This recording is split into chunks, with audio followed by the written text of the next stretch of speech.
I got my mistress pregnant. We're getting a divorce, so don't bother coming back. These cruel words were written on a letter enclosed with the divorce papers. I thought Theodore would be thrilled about our child's birth, but he was too busy cheating with his mistress.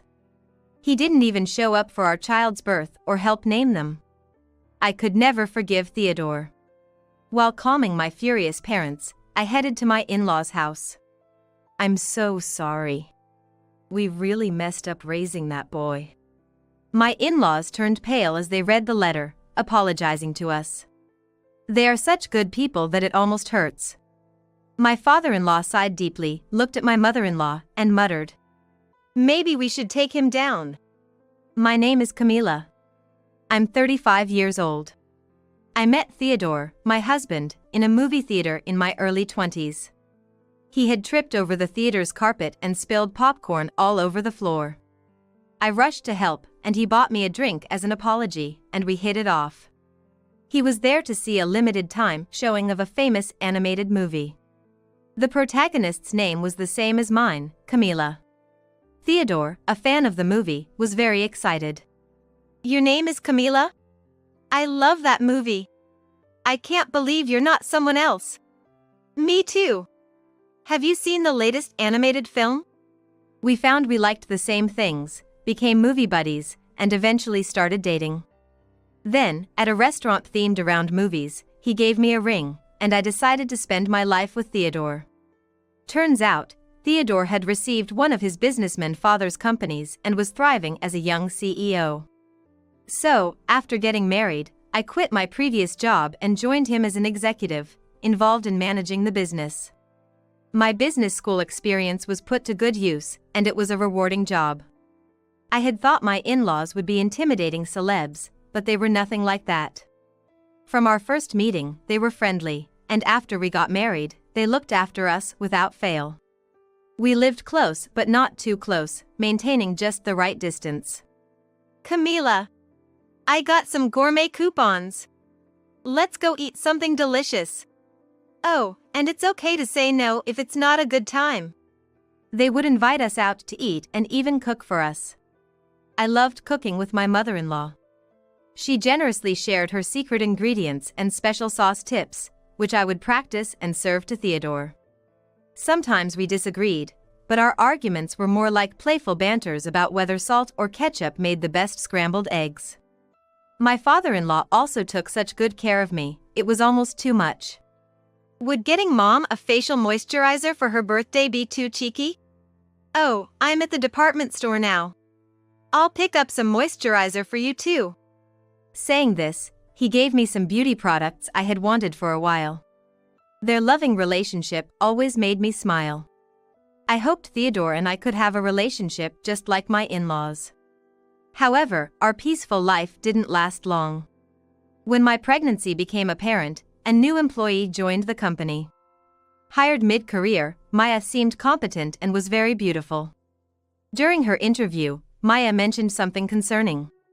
I was harassed at my previous company. Apparently, she had resigned from her first job due to harassment, and even at her next job, she was teased about it, leading to more trouble. I was handling HR but had a medical checkup scheduled, so Theodore took over Maya's interview. Despite my reservations about her immediately bringing up past harassment, we decided it was unfortunate and that we should be considerate given Maya's tough experiences. Especially, Theodore seemed to take a liking to her, soon entrusting her with a supervisory role. Isn't it too soon for her to be in a higher position right after joining? It'll be fine. After all, unlike a fresh graduate, she has work experience. I still felt inexperienced, but I was beginning to sense some precariousness in Theodore's personnel management. However, Maya turned out to be quite a character. First off, she was incredibly rude. To be precise, her tone was polite, but her comments were harsh. For example, she didn't just correct mistakes made by newcomers or young employees. Her attacks, especially regarding educational background, were very harsh. "Oh dear, did your university teach you to make such mistakes, or is your alma mater a kindergarten? Oh sorry, it's just your intelligence that I'm sorry for." These were common mistakes that could be improved upon, but her demeaning remarks were severe. "Your parents must be sorry for raising such an incompetent person." She would insult someone's parents like this, a behavior unthinkable for a professional. Of course, I warned her, but she showed no remorse. "That's not a good way to speak. You shouldn't go as far as denying someone's character. Unfit personnel are just a waste for the company, right? I was just doing my duty as a senior." She'd just respond calmly like that. Maya, you're really harsh. What should we do?" "It's okay, she's still adjusting. Picking on the newbies isn't right." Theodore wouldn't take my advice seriously. Being pregnant, I couldn't meddle too much in company matters, but the atmosphere around Maya was deteriorating. Moreover, while she boasted about her own competence, others didn't see her as that outstanding. She was good at studying and memorizing, so she knew the business theory well but often failed to apply it practically. She also had a habit of neglecting to check her work, frequently resorting to copy-pasting. She'd submit work without making necessary changes, resulting in constant need for corrections. She didn't like this either and would come up with all sorts of excuses to justify herself. "I just worked efficiently. Maybe the way we do things here is just inefficient, don't you think?" "I understand your point, but this method is well established in our company. It's poor management from the bosses. It's not my fault I made mistakes, it was beyond my control. Besides, since you're pregnant, maybe you shouldn't come to the office so much." No matter how many times I addressed it, there was no improvement. Had Maya said something to Theodore? "Hey, Maya is a pitiful person. What if your words hurt her and she quits?" That's how he started blaming me. Moreover, Maya always bragged about buying expensive deli food at the department store. "I can't stand something as poor-looking as a cafeteria. It's smarter and a better use of time to eat out or occasionally cook with high-end ingredients at home." That's how she'd boast. I used to make Theodore lunches focused on vegetable dishes. But even that was ridiculed. Homestyle? The colors are dull, and it's 100 times better to just buy it. Poor CEO. Yeah, Maya's right. I, the CEO, shouldn't be eating stuff like this. Saying that, Theodore stopped taking the lunches I made. I hate to compare, but my father-in-law, who lives by the motto "keep unnecessary expenses down," still eats the lunch made by my mother-in-law, despite earning a lot of money. Thanks to that, our expenses on eating out and buying ready-made meals kept piling up, straining our finances. Since Maya joined, things between Theodore and me had been awkward. "You've put on a lot of weight recently. What happened to how you were before the pregnancy?" "It's just how my body reacts." Right, pregnant women can just laze around. Theodore would grimace during my pregnancy as I struggled with morning sickness and couldn't pay much attention to my figure or beauty. The in-laws were always kind to me, so it was hard to speak ill of their son, Theodore. Eventually, as the morning sickness started, it became difficult to continue working, and I stayed home. My parents suggested considering going back to my hometown to give birth, but Theodore was reluctant. "Why do something like that? Who's gonna take care of me while you're gone? You'll have to manage on your own. You just want to take it easy, but nobody around me does that. Going back to your hometown isn't the norm, you know." I wonder whose standards those statistics are based on. Theodore apparently also mentioned this to Maya. "Going back to your hometown for childbirth? Isn't that like being overly dependent on your wife? I can't respect a CEO's wife like that." That's the kind of email I got from Maya. Why do I have to be spoken to like this? The frustration just kept building day by day. Maya's condescension wasn't just towards her juniors, she was the same with older people. One day, before going back to my hometown, I went shopping for maternity goods and other items. There, I ran into McLaughlin. McLaughlin was there to buy envelopes and stationery. It was clear something was off, so when I asked, she said he was writing her resignation. McLaughlin too had been on the receiving end of Maya's repeated harassment. McLaughlin was a top graduate from a business high school, with specialized knowledge and accounting qualifications, ready for immediate action. That's why my father-in-law had scouted him and valued him greatly. Actually, McLaughlin is the most valuable employee at the company. Without her, the company would suffer significant damage. She had triplets to care for, so she never aimed for a high position. I don't know how Maya found out, whether she forced it out of her or discovered it somehow, but as soon as she learned McLaughlin was only a high school graduate, she started treating her disdainfully and forced greetings on her. McLaughlin is in a managerial role in a different department, but requests through her are blatantly ignored. When McLaughlin confronted Maya directly after getting angry, Maya said something outrageous: "Someone like you, just a defective high school grad, why should your work take priority? It's sad, really, the triplets being raised by someone like you." McLaughlin was naturally furious and confronted Maya. "My education has nothing to do with it. Why do you have to bring my children into this?" It was only right for her to be angry. But whether it was dissatisfaction or something else, Maya stirred up trouble with Theodore. I was publicly condemned and harassed in front of everyone. I suffered emotional distress. Normally, one would scold Maya, but Theodore completely sided with her. "What's this about a veteran employee pressuring a newcomer? Just because you've been here a long time doesn't mean you can get cocky." In the end, the resolution was for McLaughlin to apologize to Maya. A little investigation would clearly show that Maya was at fault. Of course, Maya was smug about it. "Huh? Well, I'm generous enough to forgive someone like you. From now on, know your place." She didn't think she was in the wrong at all. She apologized, so I am in the right. And with that, she only became more oppressive. Being the CEO's favorite meant even the veterans were targeted, and nobody could say anything anymore.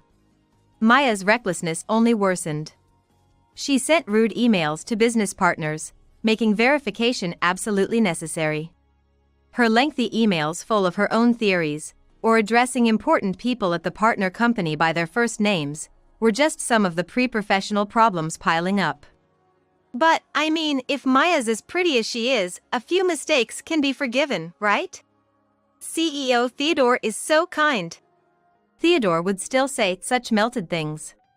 That partner was quite a significant one, so later he was told to go and apologize along with the vice president, but Maya refused to accompany them. "Why do I have to go apologize? There's no need to humble myself that much." This was the tone with everything. So a few months after Maya joined, she was completely treated like a pariah. People would greet her and interact for work, but beyond that, no one touched anything. No matter how many times it was pointed out, she didn't follow the company-prescribed specifications, and when corrected, she'd say, "Being corrected by low-educated people like you is unpleasant, so don't." It seemed easier to just make corrections at the final stage without saying anything. I had no idea things had gotten to this point. "Camila, you must be having a hard time with the pregnancy, and it's hard to speak up. It's okay about me. But when she talks about my kids..." While talking, McLaughlin recalled Maya's words and looked even more pained. "I'm sorry for causing trouble. But once my child gets a job, maybe it's time for me to stop working so hard. Maybe retiring is an option." McLaughlin smiled considerately. "The resignation letter is just a precaution. I still have responsibilities, and it would be rude to quit abruptly. I'll try to keep going for a few more months. Please have a healthy baby." I was filled with remorse as I watched McLaughlin's back as she left. I protested to Theodore when I got home, but it was like talking to a wall. "You're not at the office right now, so you don't understand the situation. And you shouldn't be sticking your nose into this in the first place. But it's too much even for McLaughlin. We need to value our employees, right? That's why I'm taking care of Maya." Honestly, McLaughlin is getting older and her future contributions to the company won't be significant.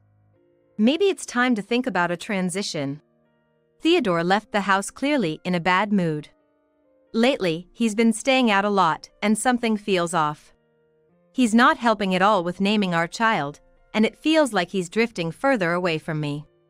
When I was in my final month of pregnancy, I noticed my toenail was split. My belly was in the way and I couldn't reach my feet, so I asked Theodore, who was in the living room, "My toenail has split and I can't cut it. Could you help me trim it?" Theodore's attitude changed completely. "Are you asking me to act like some kind of servant?" He slammed the newspaper on the floor, cleared everything off the table, and stormed out of the house. I wonder whose child he thinks I'm carrying. After all, I've even cut his nails before. This was definitely not good for the baby, so I decided to go back to my parents' home earlier than planned. When I told Theodore, his response was dismissive. All right, just leave already. You know, when the baby is born, you should come to the hospital, okay?" "Huh? I'm busy, you know." Doesn't he care that our child is about to be born? Isn't he looking forward to it? Despite his previous strong opposition to me going back to my hometown for the birth, he agreed to it quite easily this time, which felt odd. But I told myself that it's not uncommon for men to be slow to embrace fatherhood. After Theodore went to work, my father, who was looking forward to his grandchild's birth, came to pick me up. At my parents' home, I could relax under their care. My in-laws also kept in touch, maintaining a proper distance. However, there was hardly any contact from Theodore. Then, a month later, I gave birth in a large hospital. "This is our first child, right? I want you to be there. If you can't be inside, at least wait outside the delivery room." "I'm too busy with work. You think a CEO can just run whenever his kid is born?" My parents and in-laws were furious and tried to reach him multiple times. But Theodore might have blocked their calls because he didn't show up for the birth of our baby. It was a girl, truly beautiful and angelic. But since we hadn't really discussed the name, I ended up naming her Mia. As I was settling in at my parents' home, taking care of Mia, a letter arrived from Theodore. Inside was a divorce petition. And a letter enclosed. "I got my mistress pregnant. We're getting a divorce, so don't come back." Accompanied by a photo of him making peace signs with a woman inside our house. The woman was Maya. My parents were furious, their faces red with rage. Despite the clear betrayal by Theodore, I felt oddly calm. Did his parents know about this? My parents and I immediately went to see my in-laws. "Oh my! Have you come to show us little Mia?" My in-laws welcomed us warmly. However, I had something difficult to share. I asked my mother to take care of Mia in another room while I showed the divorce papers and letter to my in-laws. My mother-in-law was speechless, and my father-in-law turned pale. "I had been thinking that Theodore was acting strange lately, but I never imagined it was this serious." "He's been quite irksome towards us too. I'm truly sorry, Camila. We must have gone wrong somewhere in raising him." It was truly painful to see my in-laws apologize. "Please stop. I didn't come here to make you do this." I hurriedly stopped my father-in-law and mother-in-law from apologizing. My father-in-law sighed deeply, looked at my mother-in-law, and muttered, "Should we take him down?" After reuniting with my in-laws, we decided to return to Theodore's house. They rang the doorbell with a fierce expression, and Theodore came out, startled. "What's going on? Why the sudden visit? How could you do this? Don't you feel any remorse towards Camila?" My father-in-law confronted Theodore as he overlaid his words. Theodore scratched his head irritably and clicked his tongue. "Don't snitch on me." He glared at me. Then, from behind, Maya appeared cheerfully asking, "Theodore, who is it?" As soon as she saw me, she almost burst out laughing. "What, the loser's wife? Did you sign the divorce papers? Why are you even here? Isn't it obvious? Theodore and I are starting a new life of love here. You've been dumped, so pack your things and leave quickly." How audacious could they be? My in-laws, further infuriated by their unrepentant attitude, stormed into the living room. Entering the living room, I was speechless. The place had been completely redecorated to their taste. Maternity goods with Maya's name were scattered everywhere, and their pictures adorned the shelves. It seemed they had completely taken over while I was away giving birth. The discussion that followed was fraught with their sullen defiance. "Theodore, Camila was working hard to give birth to your child. It was strange that you didn't even come to see the baby, and now this. You were lying to us. You prioritized your affair over important business meetings." Theodore sulked, confronted by his elders. "Look, it's annoying when Camila gains weight from pregnancy and act all high and mighty about being a father. Maya, who respects me, is obviously better, right? I even started to find the baby unappealing. Being a father should come naturally, damn it." My father-in-law shouted at him so loudly that Theodore jumped, and my mother-in-law slapped him, crying, "It's shameful. You also have a responsibility. You hardly look at Mia, but she's your child too." Indeed, Theodore had barely glanced at Mia, let alone held her. Probably thinking Maya's child would be cuter. "That's annoying. She kept updating me about the ugly baby's growth like I should care. Trying to force me to feel like a dad was just off-putting, and I didn't want to hear about it when I got home from work. Why not just raise her quietly and praise me for not saying that?" Yes, that's right. Theodore was troubled, you know? He's not interested in hearing about how the baby doesn't look cute in the ultrasound, or how much weight it's gained. I felt like I was losing my mind. It was heartbreaking that Mia was despised by her father from birth. "You are unbelievable. When you see your wife unable to move because of her pregnancy, or your child who looks like they could be in danger any moment, you should feel a sense of urgency to protect them before even thinking about your role as a father." That's right. I won't recognize as my grandchild the child of someone who had an affair knowing you were married. The ones we care about are Camila and Mia only. The two seemed as if they couldn't hear a word my in-laws were saying. Nothing more I say would likely make an impact. If that's the case, it's better to get the divorce over with quickly. I showed the alimony demand letter and made them sign it. Then, I submitted the divorce papers to the city hall.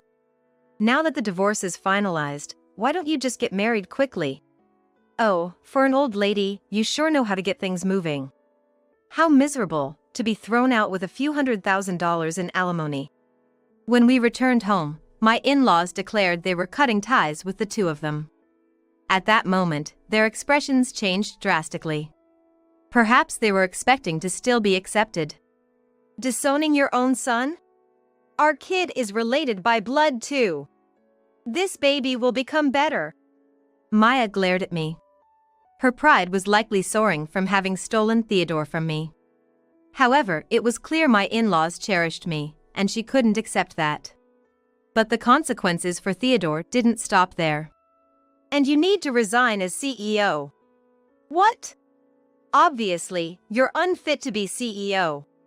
You favor your affair partner and make everyone else suffer. Everyone knows it." Theodore was at a loss for words. Perhaps realizing the truth. "But I am the CEO. Yes. You can't just fire him because you're his parents, right?" Well, it would indeed be difficult to make him step down immediately without his willing to retire. At his words, the two of them lifted their chins in triumph. "But can you really continue to run the company?"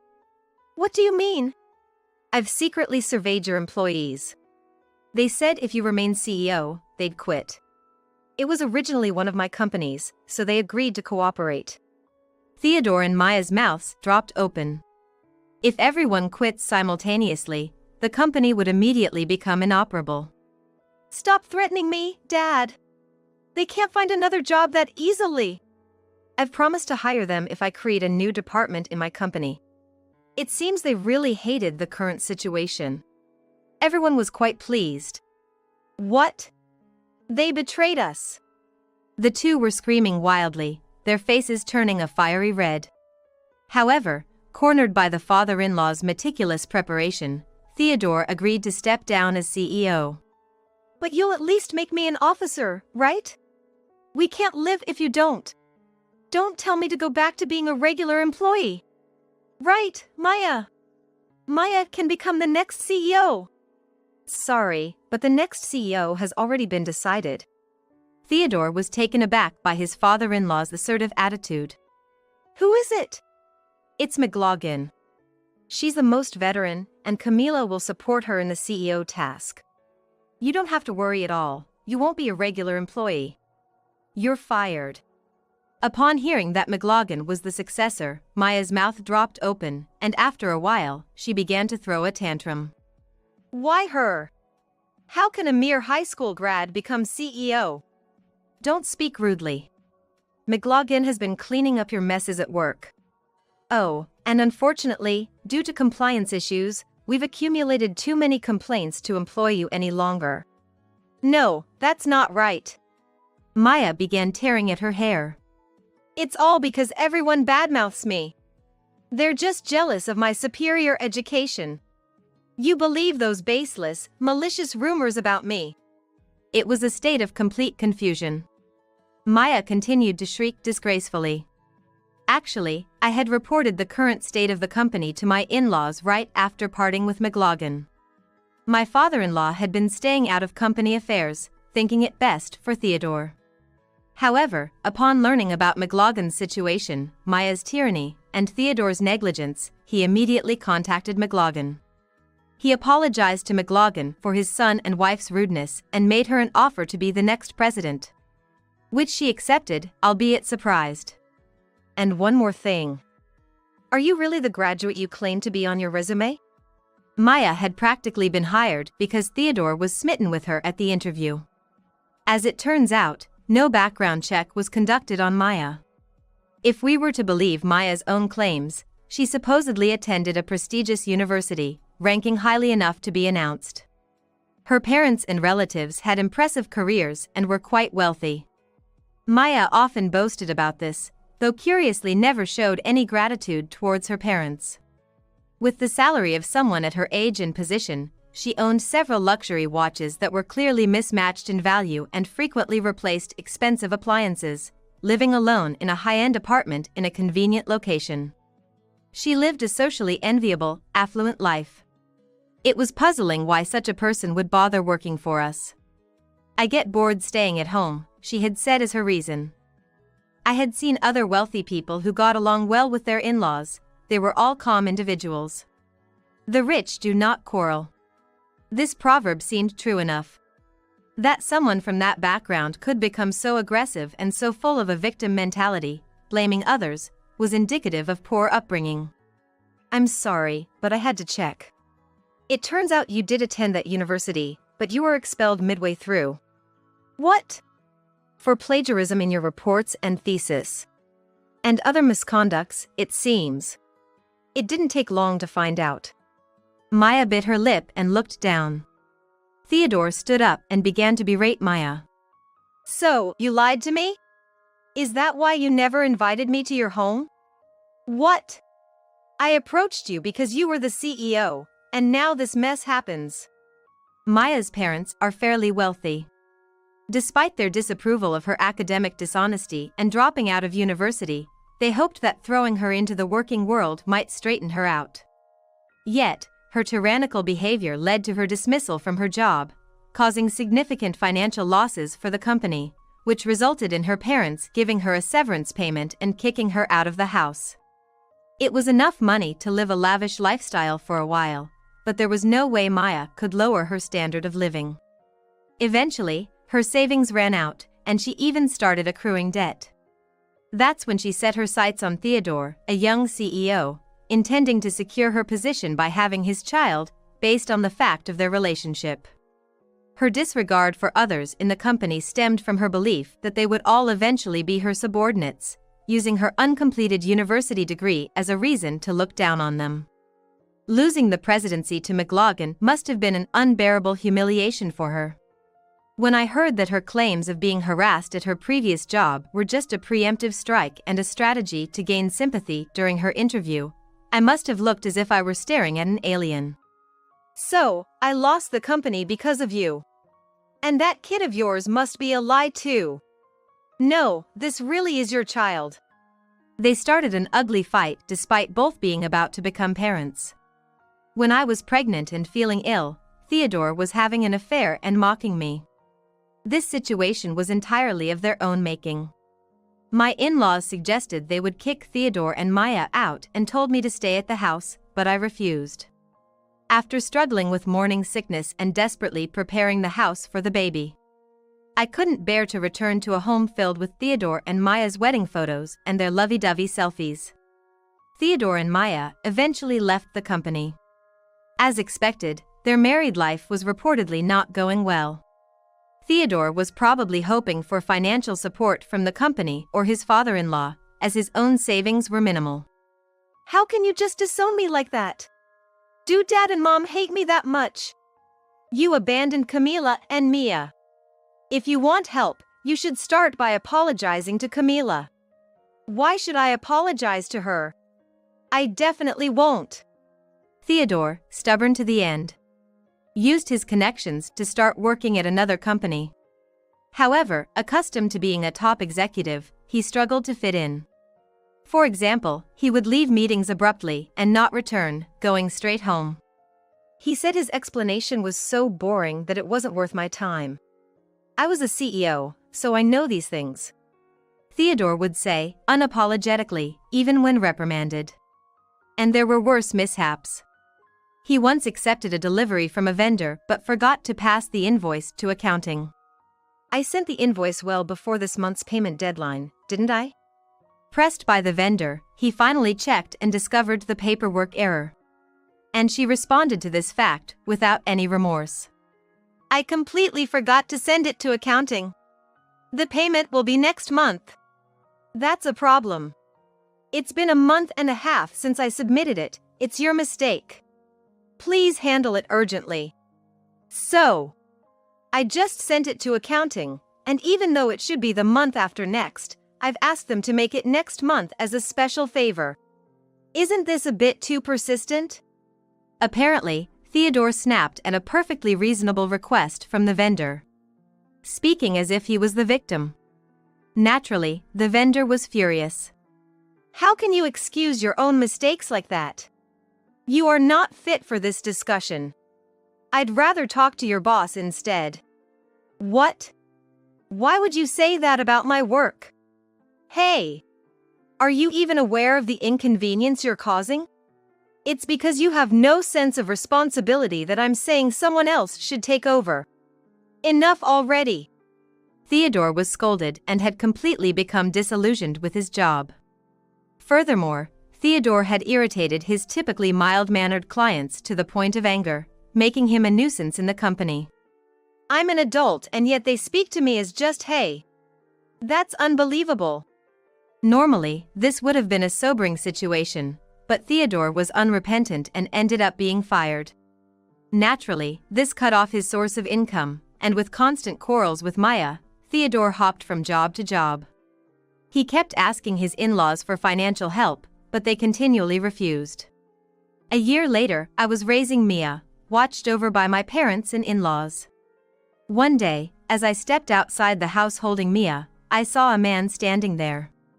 As I noticed him staring intently at us, I continued to soothe Mia, when suddenly he began to sob, covering his mouth. What's wrong? The man suddenly approached and tried to touch Mia. I instinctively stepped back and then recognized it was Theodore, looking emaciated and as if he hadn't been living well. Theodore! You've raised Mia to be so big, were you waiting for me? He was making no sense. Just as Theodore reached out towards us, my father, seeing this, ran towards us with a shovel. Why are you here? Get out! Wait! I came to pick up Camila. Theodore claimed his marriage was a mess. Maya had given birth, but they were broke and living in poverty. After a DNA test confirmed the baby was indeed Theodore's, debt collectors began to harass them, making life difficult. When Maya tried to return to her old company, McLaughlin personally turned her away.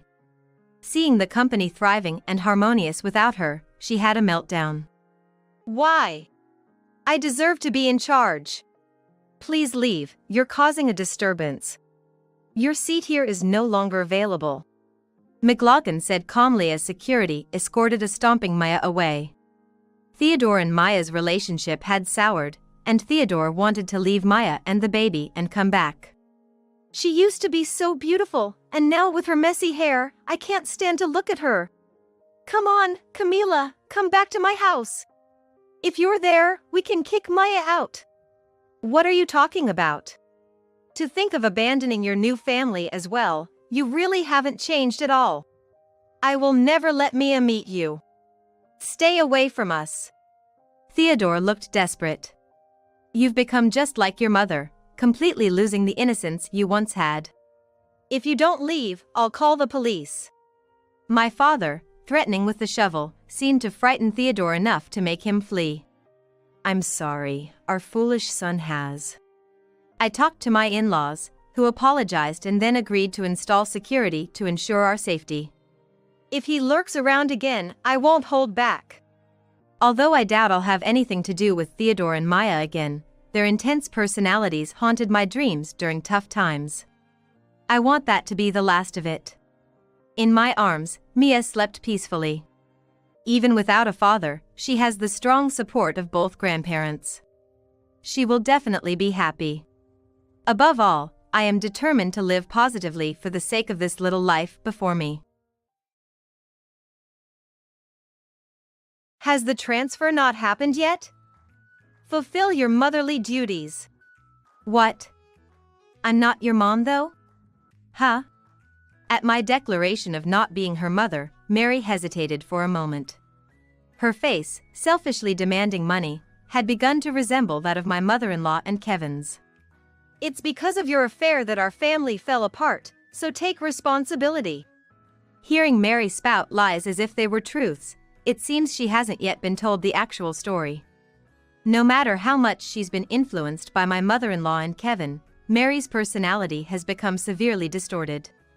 Mary might be a pitiful child, but she's at an age where she can be confronted with the truth. Given what I've been through, this would be a minor thing. I held back Henry, who was trying to support me, and faced Mary directly. I'm Jennifer Smith. 48 years old.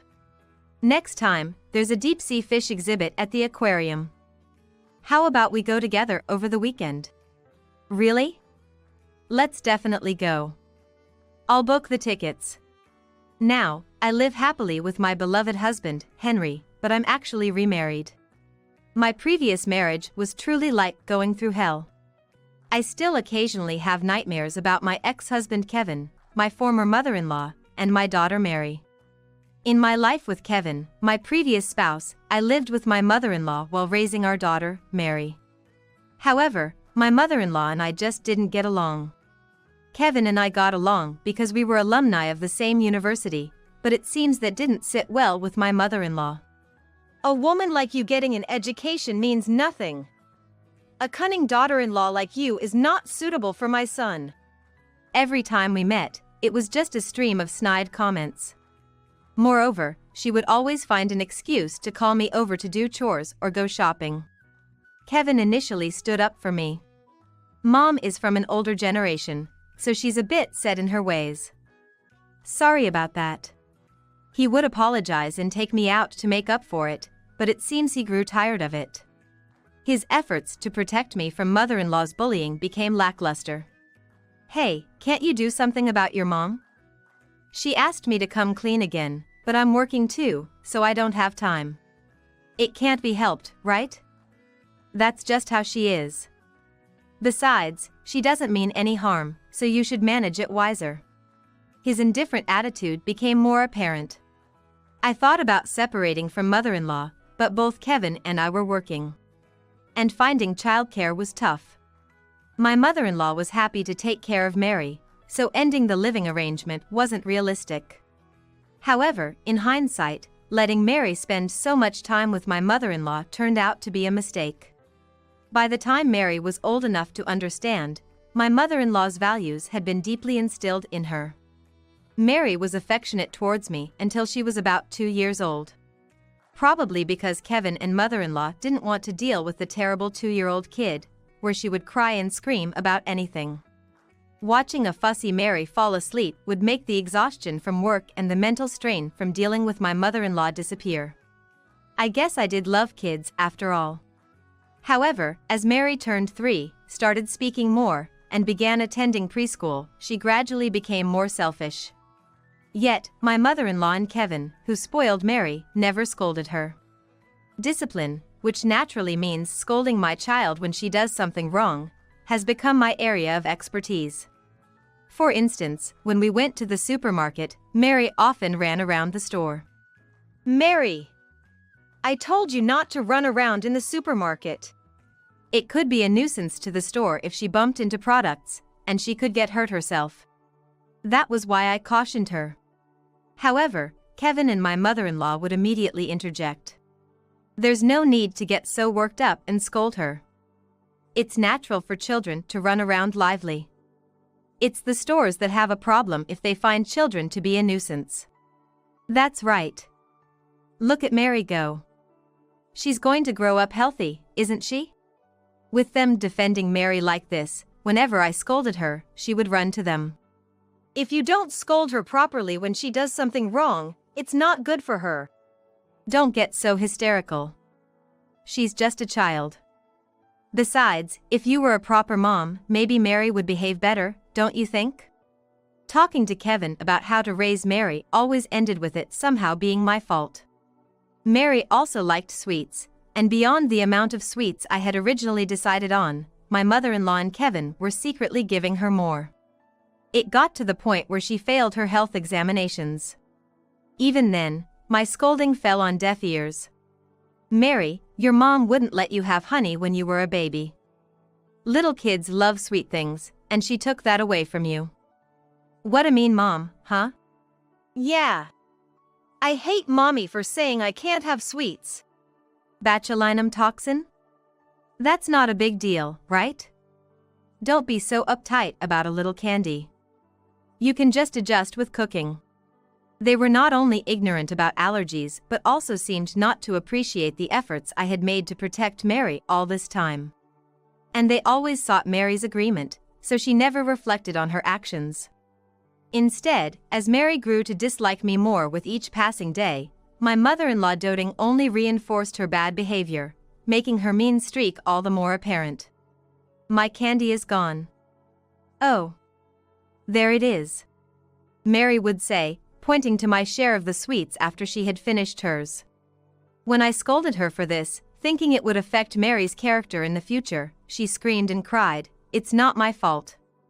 My husband and mother-in-law, feeling sorry for her, comforted her by giving her sweets and starting to play fun games with her. This had become a loop. Eventually, Mary grew into a grade schooler and, it seemed, was able to excel in her studies more than others. Particularly, teaching her the abacus seemed to help. She became good at mental arithmetic and math. Around the age of 10, she was even invited to a regional TV quiz show and advertised as a prodigy, which made Mary overly confident. As a result, not only my mother-in-law and Kevin but also relatives doted on her. Mary definitely takes after Kevin.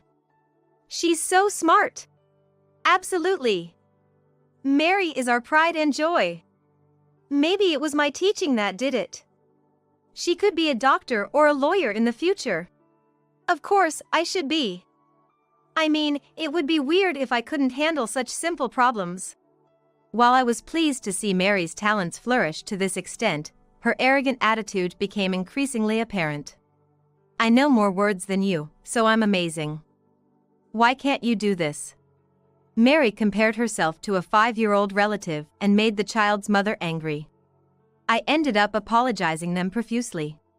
Trying to make Mary apologize was futile. She insisted she did nothing wrong, so she saw no need to apologize. Mary, you can't look down on people. Even if you're good at your studies, it's meaningless if you don't understand how others feel. What's wrong with telling the truth? If you're upset, why don't you become a genius like me? Mary would retort with such blatant defiance. That attitude started to be directed towards me as well, especially when I scolded Mary.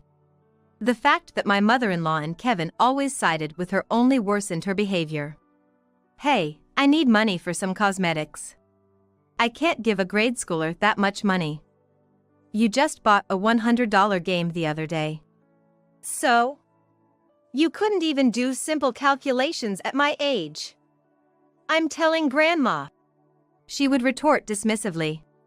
If I refused to give her money, my mother-in-law would complain, and ultimately, she would end up giving Mary the allowance. This is why Mary's discipline was going nowhere. With private middle school entrance exams on the horizon, she became even more conceited, making persuasion extremely difficult.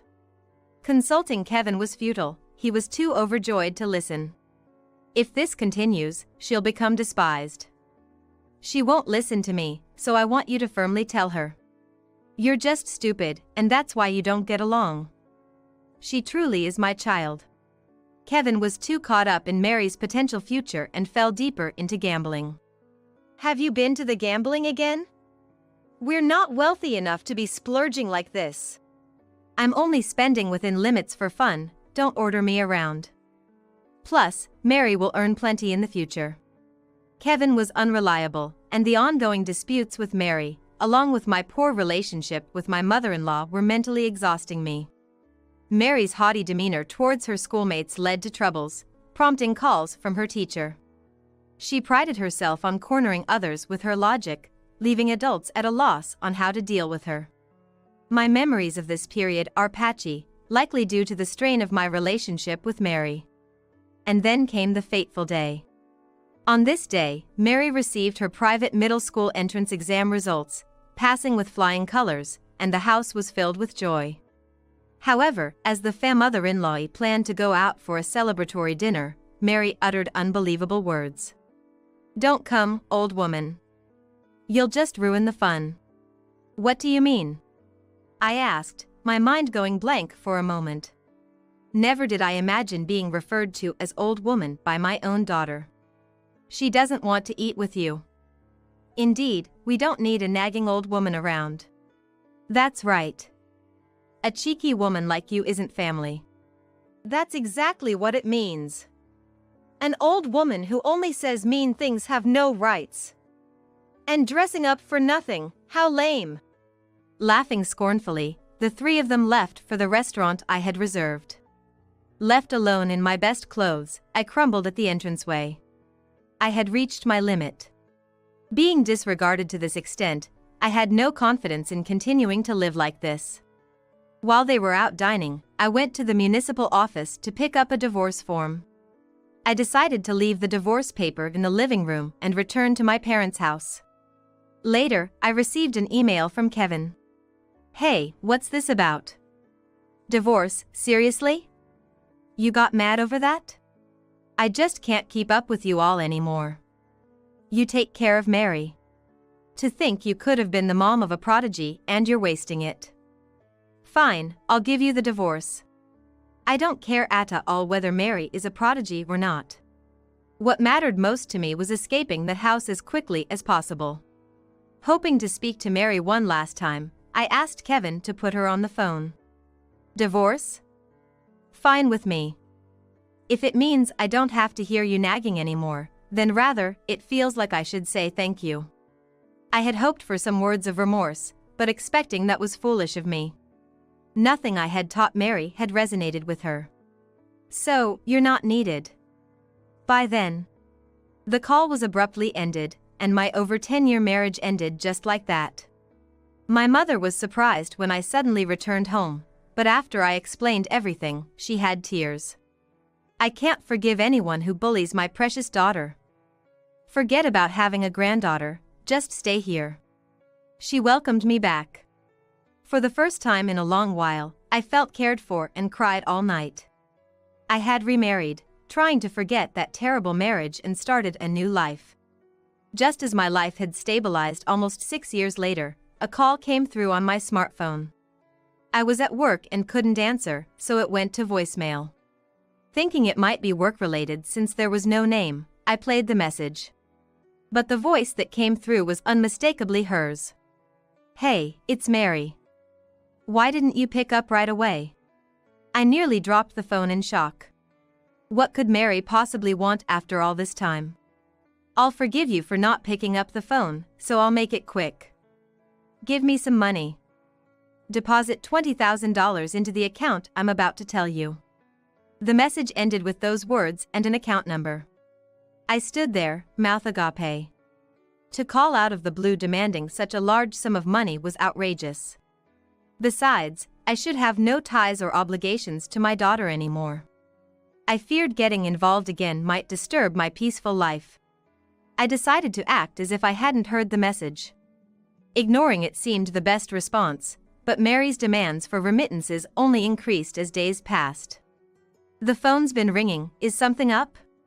It's nothing, really. Henry, my current husband, looked curiously at the persistently ringing phone. A few days later, after a date at the aquarium with Henry, we decided to grab a meal at a nearby food court. As I was walking towards Henry with a sandwich meal, I was suddenly struck from the side. After hearing a dry sound, I felt a throbbing pain and realized I had been slapped as I saw the remnants of the sandwich scattered on the floor. Jennifer!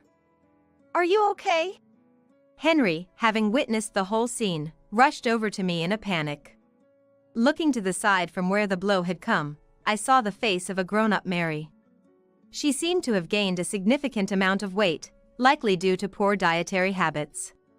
Given that Kevin and my mother-in-law constantly indulged her preferences, it was no surprise she had put on weight. Mary? Why are you forming a new family when you already have a child like me? Go to hell and reflect on your actions. I'll never forgive you. As I stood there in confusion, Mary continued to berate me. Why are you doing this, and am I not your family anymore? But you were my mom, right? It's your fault you got divorced because of your affair. I've had to live with the stigma of coming from a broken home, so you owe me compensation.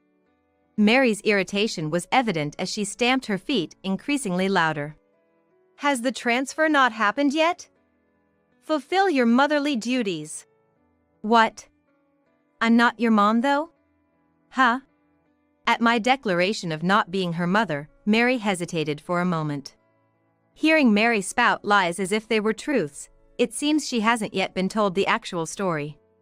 Mary might be a pitiful child, but she's at an age where she can be confronted with the truth. Given what I've been through, this would be a minor thing.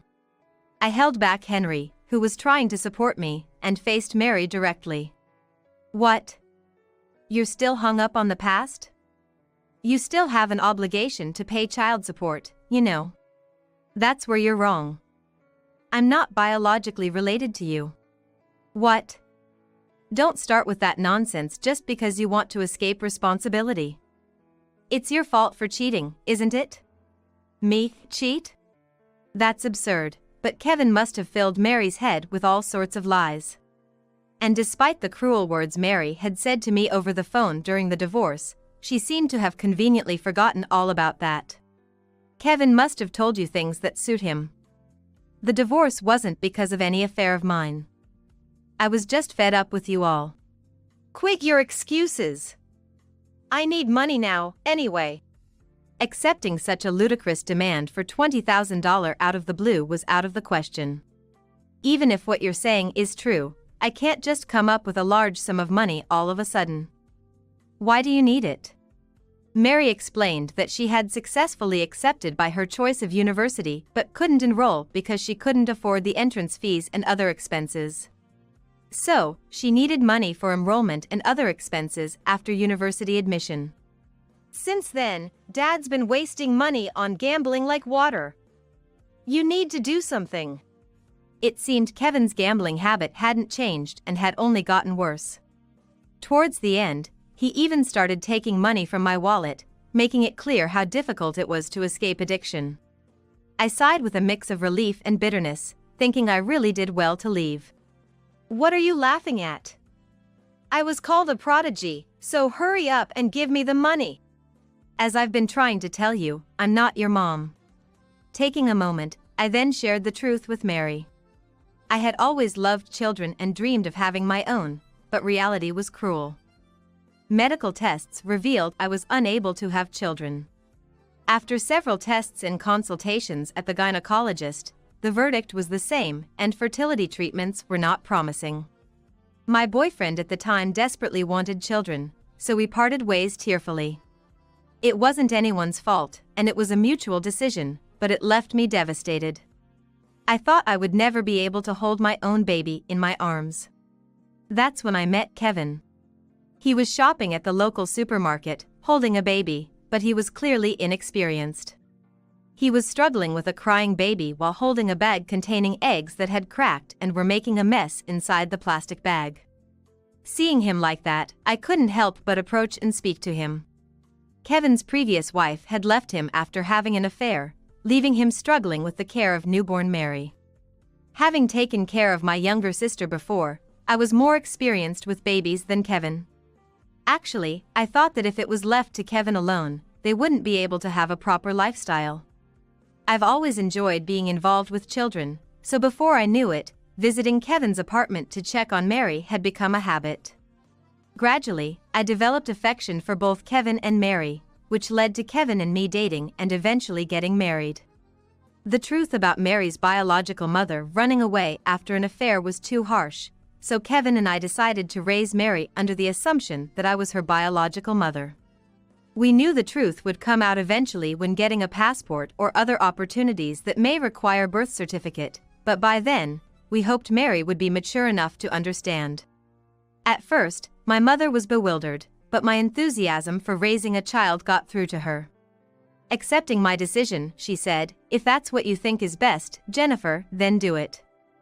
I'll try my best to think of Mary as my granddaughter." But this is how it turned out. In the end, I made my mother cry, which made me feel utterly ashamed. Having failed with Mary, I was downcast, wondering if I couldn't properly raise even one child, when my mother introduced me to Henry. After my previous marriage, I had pretty much given up on the idea of marrying again. But Henry was also divorced.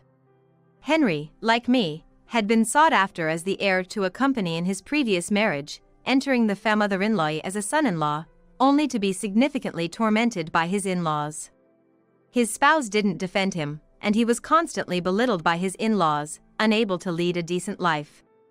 Deciding he couldn't be treated less than human, he left his heir status behind and divorced. Henry and I met by chance when we both had returned to our hometown. Initially, I wasn't interested, but perhaps because we both carried Simithar-in-Lavar scars, I found Henry's company comfortable. Maybe it was our compatible wavelengths, but being together felt natural, and we eventually remarried. So, since I'm now a stranger to you, I can't provide any allowance. We never underwent any adoption formalities, so I have neither a legal nor moral obligation to you. It seems you're having a hard time, but it's no longer my concern since we're divorced. What do you mean by that? I hadn't heard anything about this. It's no surprise Mary didn't know, given the divorce chaos happened before I could tell her the truth. Kevin probably painted me as the villain all along and couldn't bring himself to reveal the truth now. If you're struggling financially, why not ask those relatives who used to praise you as a prodigy? If you need an allowance, ask your grandma or someone. That's not reliable at all. Neither grandma nor dad can be counted on. From what Mary shared, after she entered a private middle and high school integrated school, she found herself surrounded by peers who were far more academically inclined. In her local area, Mary's grades were celebrated, but in middle and high school, she found herself towards the lower end of her class. Unable to boast to anyone, she ended up being reprimanded for her arrogant attitude instead. Her grades began to decline, and so did her father and grandmother's expectations. No longer the center of attention, Mary's frustrations grew, leading to a more twisted personality. I won't forgive anyone who ridicules me. I'll get into a good university and show them all. University is a place for learning, not for proving points to others. Do it for yourself. Plus, there are scholarship programs available. I wasn't wealthy when I went to college myself. I balanced work and study to make ends meet. Still, Mary grumbled on. Sensing something was off, I asked her directly. "Hey, did you really get into university? Which one?" If you show me the acceptance letter, I might consider it. Mary stammered out a few words, but then came clean, as if she thought she would get paid if she told the truth. She had been caught cheating during the university interview, leading to immediate disqualification. Mary was labeled a cheater. Because she had looked down on others, she ended up with no allies at all. She didn't send application to any other university, so there were no universities she could enter. Moreover, she hadn't engaged in job hunting, so she was also unable to start working with just a high school diploma. It's absurd that cheating would mess up my life. Everyone's just jealous of a genius like me. Interviews are supposed to be fair to everyone. Yet, it's only natural to face consequences for cheating in such crucial moments that could determine the course of one's life. Despite this, Mary had the audacity to remain unrepentant. I thought you might have your reasons, so I listened quietly, but to have done something so outrageous. How could I possibly give you money for that reason? If you're out of money, then you need to work. I can't work with just a high school diploma. My pride won't allow it. It'll kill me not to get into a good university. Such misplaced pride is better off gone. Seeing Mary throw a tantrum before me made me feel pity rather than anger. But I never wanted to revisit that hell again. Do you think you did nothing wrong? Remember how horribly you treated me? After being hated for 10 years, it's too late to seek a mother. I wanted to know if Mary felt any remorse knowing the truth. Had she shown a hint of apology, I might have considered caring for her a bit. I don't remember such old stuff. I was smarter and just a child, so it's excusable. Don't lecture me when you abandoned your role as a mother over my cute rebellious phase. Instead of apologizing, Mary shifted the blame to me. So quick to blame others. You're just like your dad and grandma. Shut up. You abandoned your protective duty. Just give me the money without fussing. I watched Mary, who was spewing such abusive language, with an icy stare. I couldn't help but notice her resemblance to Kevin. Spoiled and coddled like a princess by her grandmother and her father, Mary grew up to be hopelessly selfish and undisciplined. Her arrogance was now beyond correction. There was nothing I could do anymore. Don't you pity me, lied to by my own father? My talents could have benefited this country. Your talents need not bloom. You're irrelevant to my life. More importantly, your personality would be the real issue if you were to emerge into society. I delivered my words deliberately, biting each one. Hearing my words, Mary was speechless at first, but then reddening with rage, grabbed a nearby chair to swing at me. However, thanks to Henry's vigilance, he protected me, allowing me to dodge the chair. The chair struck another table, causing a loud noise that made the surrounding area buzz with commotion. Stop it! You might have been Jennifer's daughter once, but now you're just a stranger causing harm. Damn you, spouting such nonsense. Who do you think you are, lecturing me like that? If you've been through what I've been through, you should painfully understand this anxiety. Yet, you forget that feeling and pompously lecture me. It's disgusting. It's all your own doing, isn't it? Stop this shameful behavior once and for all. People are watching. Startled, Mary glanced around and realized that the commotion had drawn the attention of those nearby. Among them, there were students pointing their cameras at Mary, saying, "Whoa, check out the crazy woman." It seemed she could no longer cause a scene, and Mary said, yeah, you just love to belly the weak, don't you? Leaving a child in trouble to fawn over some other man. Women really are their own worst enemies. Remember this. With those parting shots, she fled the scene. Whether a food court employee alerted them or not, police officers soon arrived, and I explained the situation. With a table damaged and people willing to provide video evidence, there was no lack of proof. When I got home, I told Henry about the financial assistance requests I had been receiving from Mary for a while. I hadn't wanted to trouble him with this, and I apologized for keeping it to myself. Henry placed his hand over mine and said, I married you knowing about your past. From now on, please tell me everything. I may not be young, but I will protect you. Thank you. I was so grateful I couldn't stop my tears. Perhaps my failed first marriage was orchestrated by fate so I could meet Henry. I felt truly happy thinking this. Later, I received a message from Kevin. Apparently, Mary had caused a disturbance at the food court, and he was being demanded to compensate for the damages. Why did you refuse Mary's requests? She was your daughter, wasn't she? You heartless woman. How dare you demand motherhood from me after treating me so horribly? That child and I aren't even blood related. But the bond can't be broken that easily. Not helping your own daughter is inhumane. Kevin hadn't changed at all. In fact, he had been fired from his company for dipping into its funds to cover his gambling debts. Hounded by debt collectors and working tirelessly, he couldn't escape poverty. It's all your fault for abandoning us. Take responsibility for our lives. Even Mom is angry at you. There's no way I can do that. It seems like you even lied to set me up. We divorced because of my affair, right? No, that was just because I was sad you were gone. He probably used me as a scapegoat for Mary's frustrations by speaking ill of me. Hearing enough of his complaints, I sighed in frustration until Henry took the phone from me. Listening to you, it's revolting how self-centered your arguments are. Jennifer was forced to raise a child that wasn't even hers, and you didn't even try to protect her from mistreatment by your family. She's saying she doesn't want to deal with a man who wouldn't stand up for her. You've stolen Jennifer from me, right? So she was cheating after all.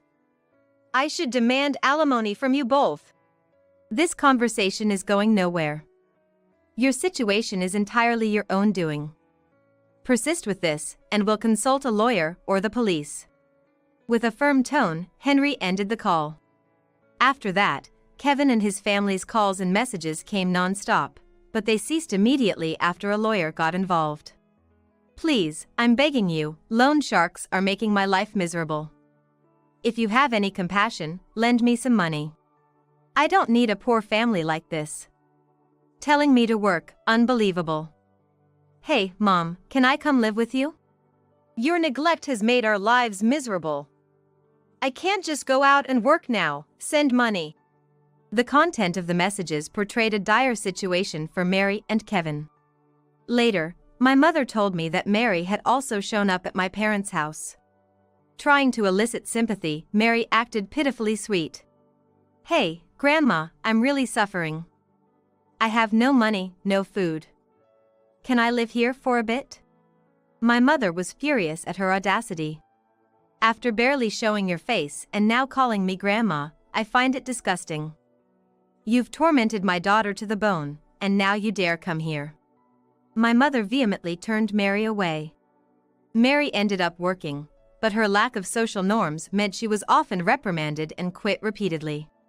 The pride she had from being pampered and adored could not withstand the reality of work.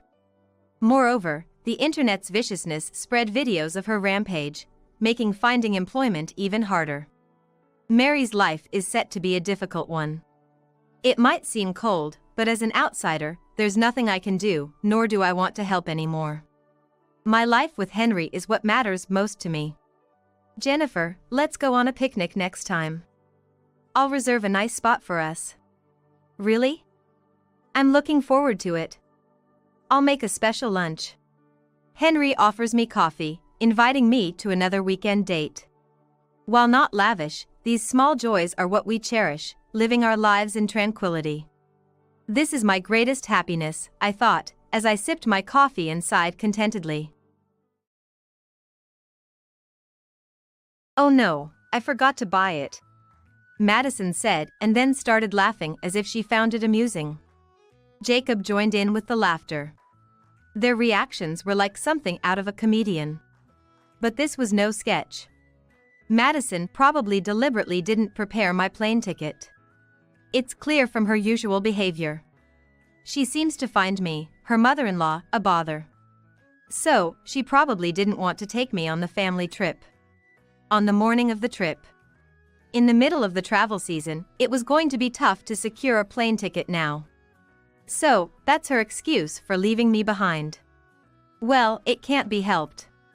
If that's what Madison wants, I'll back down. But this petty meanness of hers might have repercussions down the line. They might regret it, but it's her doing.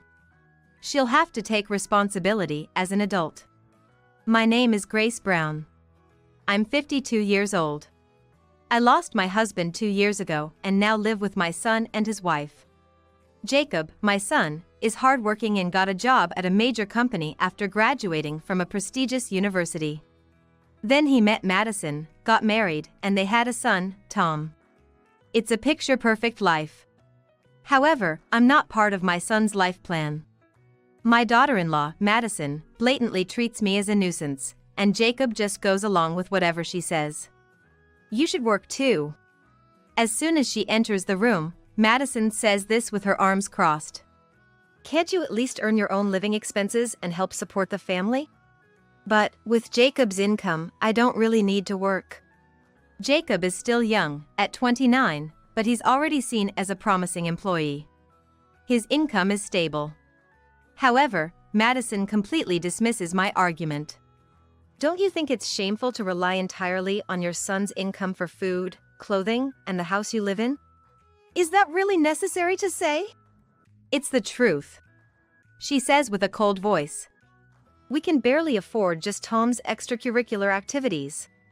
It sounds like she's making a reasonable argument. But I know the truth. Madison splurges on designer bags and cosmetics, straining our finances. All right, I understand. Realizing that arguing was futile, I contacted an old acquaintance that day to ask for a job.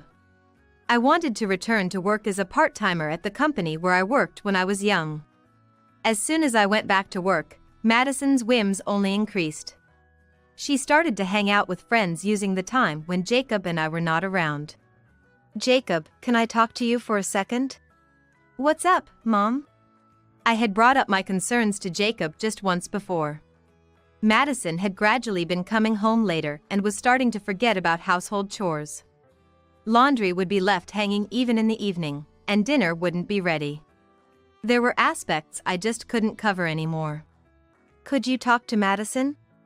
At least ask her to properly do the household chores. It's probably pointless if I say it. All right.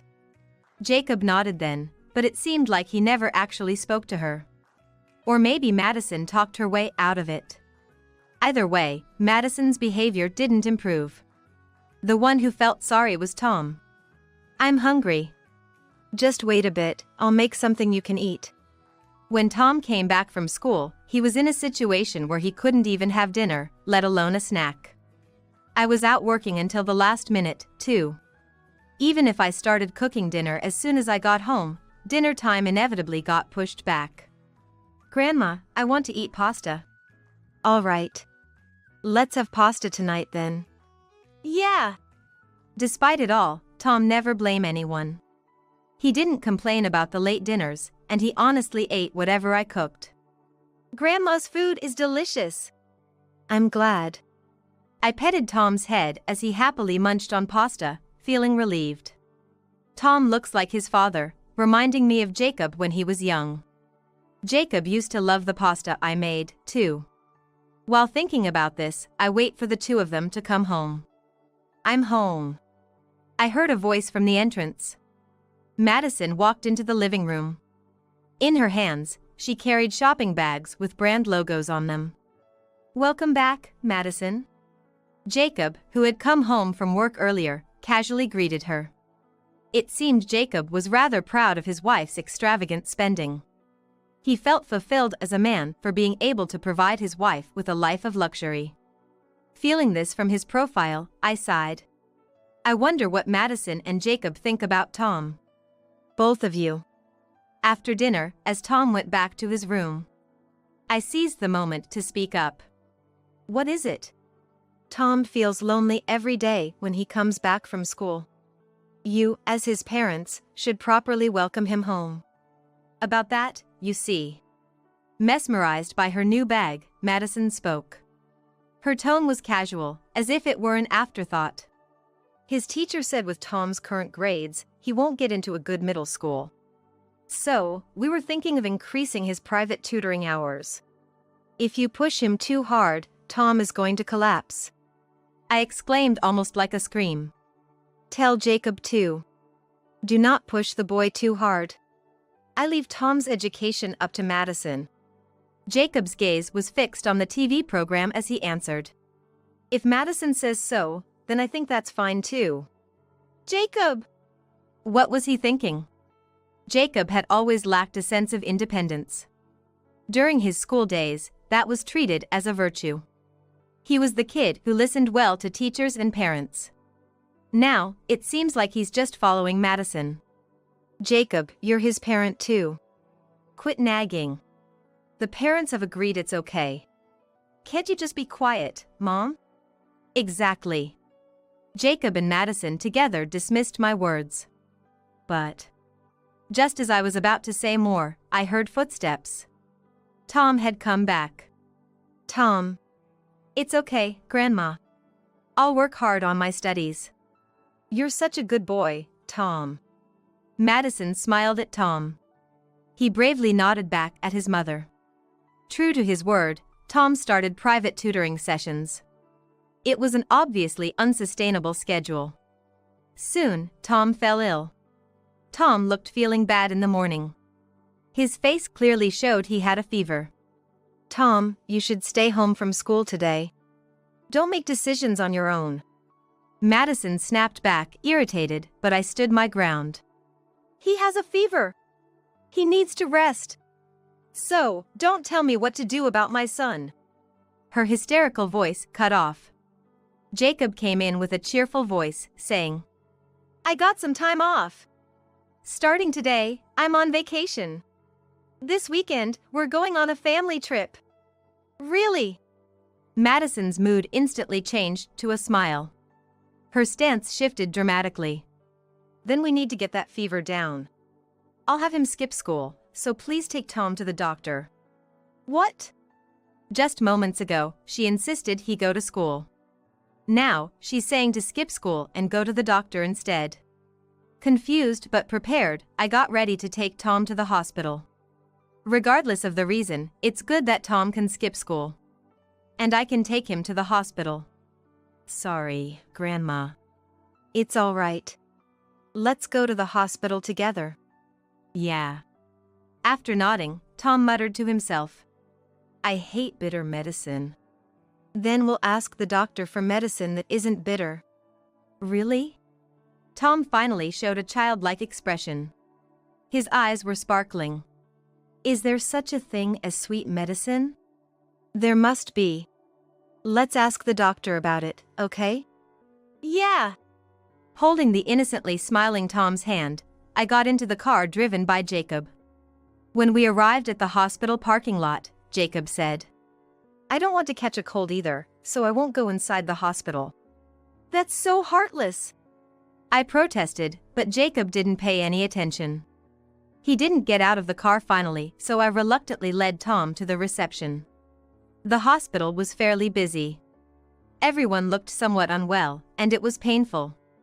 Then, it happened. Help! Are you okay? An elderly person sitting next to us suddenly clutched their head in pain. Though I was panicked, I managed to call a nurse.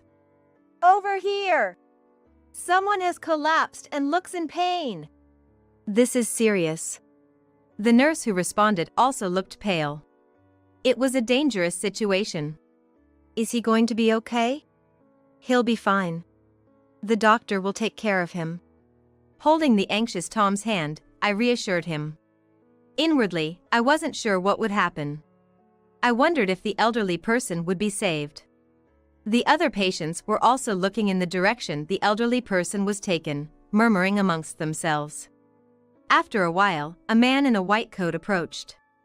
In my flustered state, it took me a moment to realize he was a doctor. Good job, Mrs. Brown. What? Looking puzzled, the doctor explained the situation to me. That patient might not have survived if the treatment had been delayed. Thanks to you calling the nurse, The patient was saved. Oh, it was nothing. I thought it wasn't something to be thanked for. Helping someone in trouble should be natural. Yet, the doctor and the patients looked at me as if I was some kind of hero. Please, stop it. Feeling embarrassed, I looked down. Peeking at my face, Tom said happily, "Grandma, you're amazing." "Do you think so?" "Yes, you were splendid." The doctor's words, as if to emphasize, were followed by applause from the patients. I felt even more out of place. But I was glad the elderly person was saved. Returning to the car after Tom's examination, Jacob looked puzzled. "Was there some celebration at the hospital? It was noisy just now." "Grandma helped an elderly man who was in trouble." Tom leaned forward excitedly as he spoke. Jacob's eyes widened in disbelief. "Mom? It's not that big of a deal. Let's go home quickly." "Yeah." The car started moving. On the way home, Tom praised me a lot. Jacob seemed half skeptical, half believing, but that was exactly the reaction I preferred. By the time we got home, Tom had fallen asleep from exhaustion. I picked him up and carried him to his room. As I tucked him into bed, Tom smiled softly. "Grandma, you're amazing." "Oh, Tom. I really hadn't done anything special. If I hadn't gone to call the nurse, surely someone else would have. Then, someone else would have been the hero of the hospital. Is he just sick? As I walked out of the room, Madison was standing in the hallway. To Madison's question, I replied, "Yes." "The doctor said he's probably just worn out. Studying is important, but he's still a child with limited stamina. We can't overdo it." "I see." Her response was as if it were someone else's concern. "Then, we'll let him skip school this week. We have a family trip planned, after all. Tom needs to get better." "That's true." Whatever the reason, I was glad Tom could skip school. It was that night. "Excuse me. Is this the residence of Grace Brown, correct?" "Yes, it is." I had thought it was a delivery or something, but a stranger was standing there. Wondering what it was about, I was on guard. The man started to tell me something unexpected. After the man left, I returned to the living room. "Who was that just now?" Jacob, who was playing video games, asked. I smiled wryly. "Just someone. By the way, where are we going for our trip?" "We haven't decided yet." Relieved at the expected answer, I suggested. "Let's go to France." "Mom, what are you suddenly saying?" "I got some invitations to a hotel in France from an acquaintance. Let's all go together," I said with pride. Jacob and Madison looked at each other. Seeing the skeptical looks on their faces, I showed them the actual invitation. "Here it is." "Wow! That hotel was featured on TV before," Madison said, her cheeks flushed with excitement.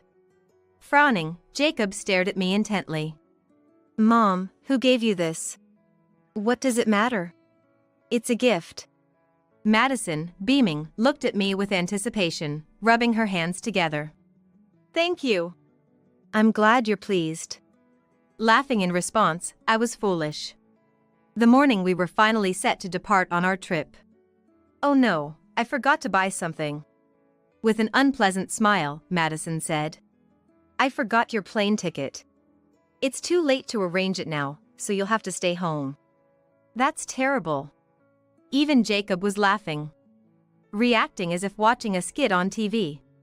But this was no skit. This was actually happening to me. "Okay." I could tell from Madison's expression. She had deliberately not prepared my ticket. Then, Tom timidly said, "Then, I won't go either." "Oh? Are you still feeling unwell?" "It's not that, Mom. It's just sad for Grandma to be left alone." Those were kind words. I hugged Tom and said, "It's okay.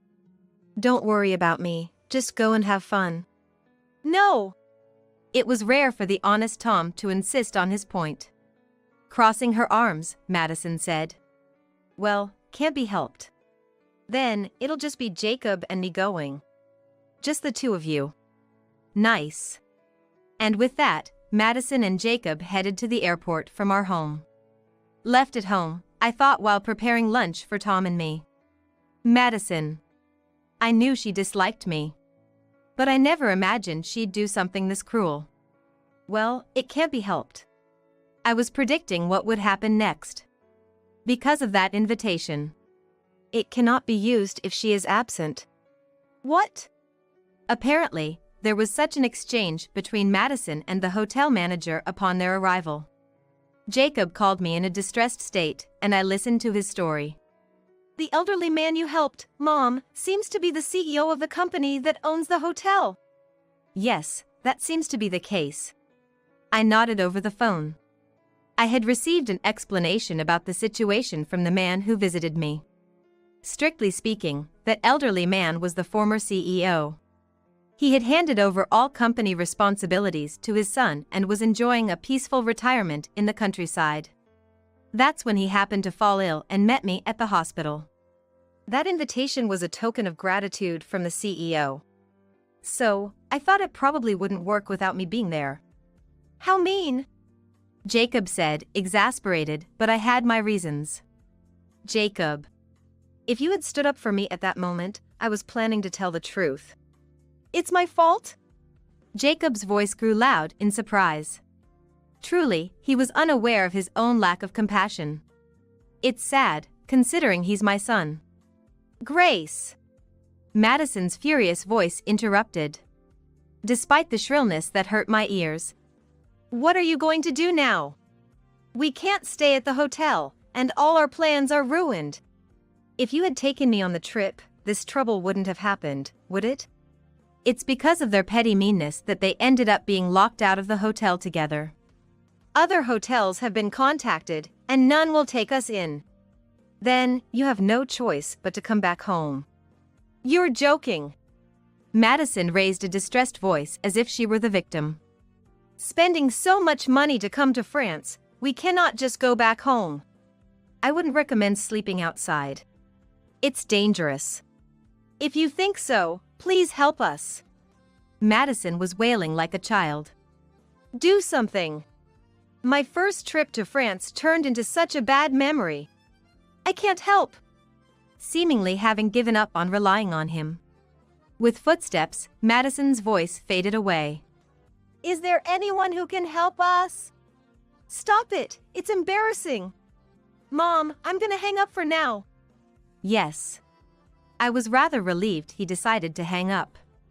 There's nothing I can do from Los Angeles, and I have no reason to be kind to Madison now. With a sigh, I ended the call. After a while, Jacob called again. I hesitated to answer, wondering if I should. But, they are my son and daughter-in-law, after all. I decided to listen and answered the phone. What happened? Someone stole my wallet. What? I never imagined such a thing would actually happen. I was genuinely shocked. Jacob said in a depressed voice. I could sense Madison crying nearby. In just a moment of not paying attention to my bag, everything was taken. Except my phone, which I had in my hand, my wallet, everything. Come pick us up, please. I could hear the tearful voice. That's impossible. I replied. Why not? Securing a plane ticket now is difficult. That's what you said. Oh no! Madison groaned on the phone. But, if we wait a few days, we might be able to get a plane ticket, right? Wait a minute. Madison raised her voice angrily at Jacob's suggestion. We don't have any money. If we stay like this, we'll end up waiting for you, without eating or drinking. Don't talk about waiting for days like it's nothing. There's nothing I can do about it. I could feel the tension rising between them. Is there any other way? Don't be so arrogant. Madison was initially angry with Jacob, but her voice gradually weakened, returning to a tearful tone. Please help us. We're overseas and can't communicate well, and we don't know what to do anymore. You're adults. I said, exasperated. Figure it out and act on your own. How can you say that? Please, I apologize for being mean. Just help us, please. Even if you say that. Thinking calmly, the best course of action would be to rely on the local police. However, it seemed Madison, in her panic, couldn't come up with that idea. Finally, Madison broke down crying, and an irritated Jacob said, "So, it's okay for us to just end up whatever, Mom? You went on this trip just the two of you, thinking you could handle it, right? What do you want me to do?" Eventually, Jacob lost his composure as well. He said angrily, "How am I supposed to take responsibility? There's nothing I can do now. As long as you direct your frustration at me, I have nothing to say or teach you." I was about to end the call, when Madison's voice burst through the phone again. "What should we do? I'll apologize as much as you want when we get back, so please tell us." Cool your heads first. That's right. If they could calm down, they would be able to think about what to do on their own. I chose to end the call and turned my gaze to the table. On the table, at Tom's request, was a pot of soup that had cooled a bit. I reheated it before calling Tom. Tom, who had been doing his homework in his room, seemed happy. "I love Grandma's soup." "Thank you." I smiled at his untroubled smile. If Madison hadn't done something unnecessary and the whole family had arrived in France together, Tom could have been enjoying even more delicious food. It's unfortunate because of his mother. Eventually, Madison and Jacob had to rely on the local police. They managed to get seats on a plane back home under the condition that they would pay for the tickets upon their return. Madison looked utterly exhausted at first sight. Her makeup was ruined from crying, making a mess of her appearance. As soon as she saw me, Madison apologized to me. She spoke as if groaning. "I'm so sorry." "Mom, I'm sorry too." He also offered an apology. "This one here has decided not to be mean to you anymore, Mom." "Is that true?" "Yes. From now on, I'll do as you say." Madison looked like she was about to cry again, perhaps deeply hurt by the whole ordeal. Then, I stroked Tom's head as he looked sadly at his parents. "From now on, I'll be the one to decide Tom's tutoring and extracurricular activities schedule." "What?" Madison was shocked, but I stood firm. "If I leave it to you, who knows what will happen to Tom?" "But Tom is my son." "Then act like a mother." I snapped firmly.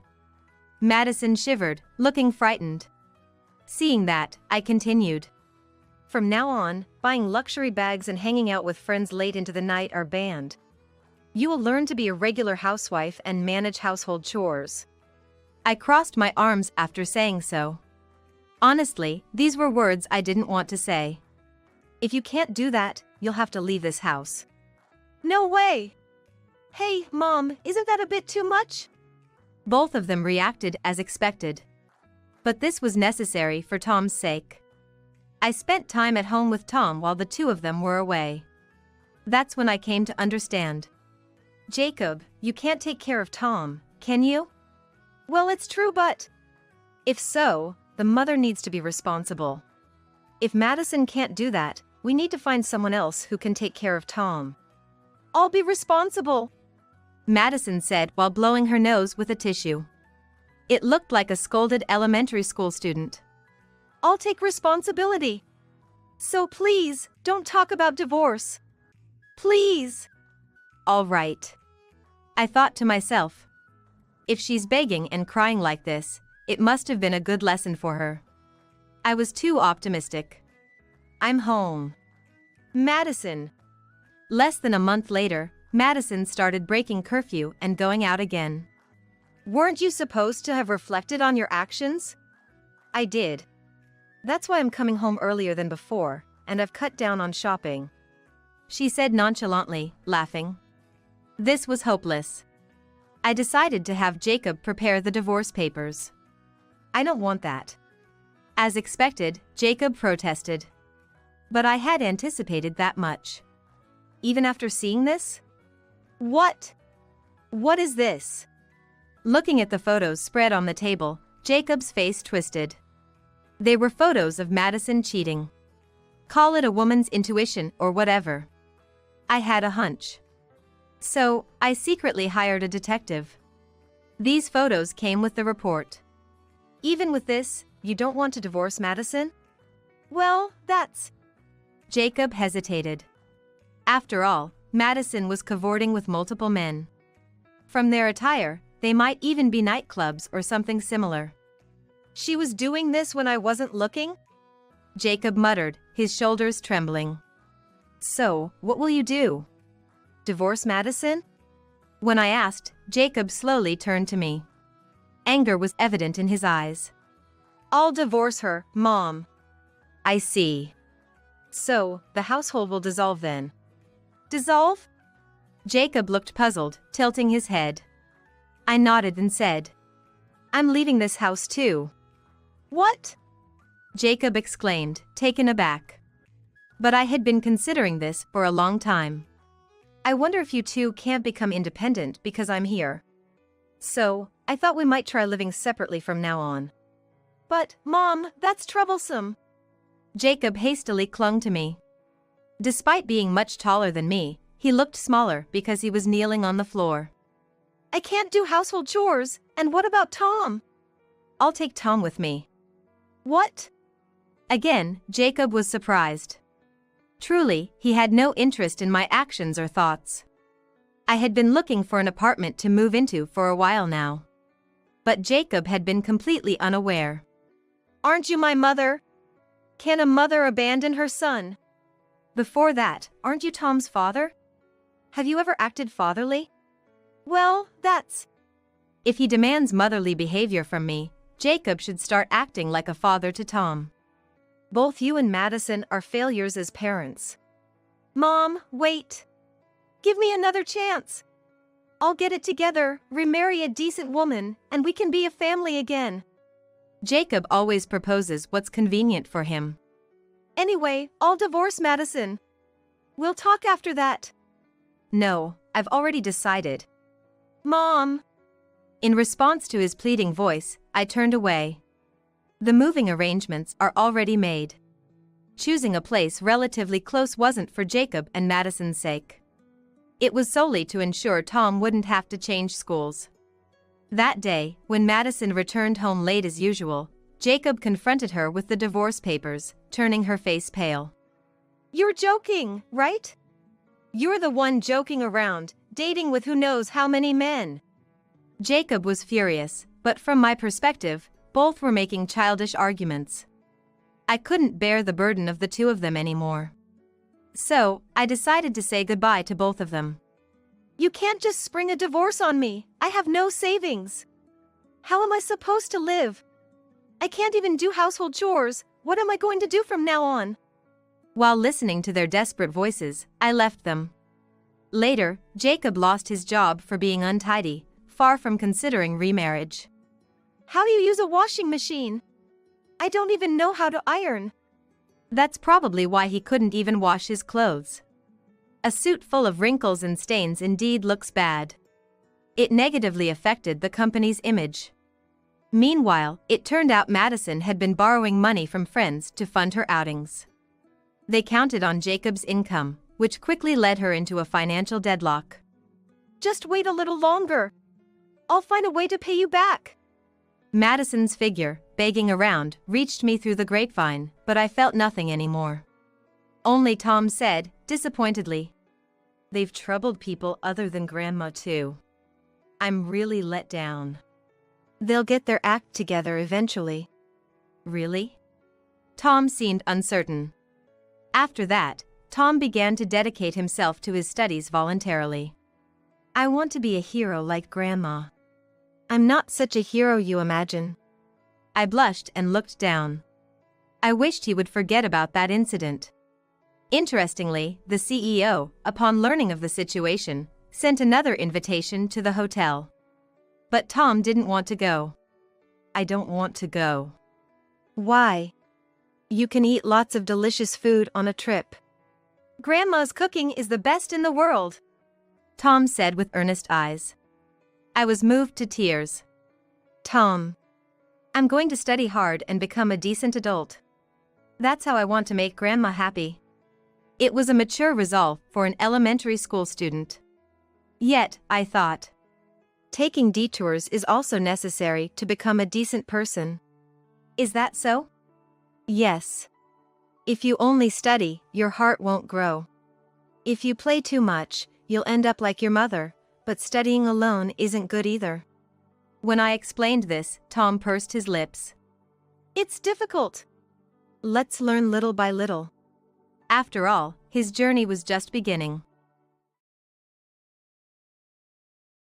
My name is Emily. I've been married for 10 years, and my husband is an executive at a major corporation. Because of his job, he travels a lot and rarely spends time at home. When we were younger, I used to feel lonely without him and would hug him the moment he returned, but now, his overly anxious behavior has become unbearable to me.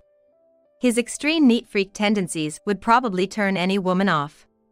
That's what I thought.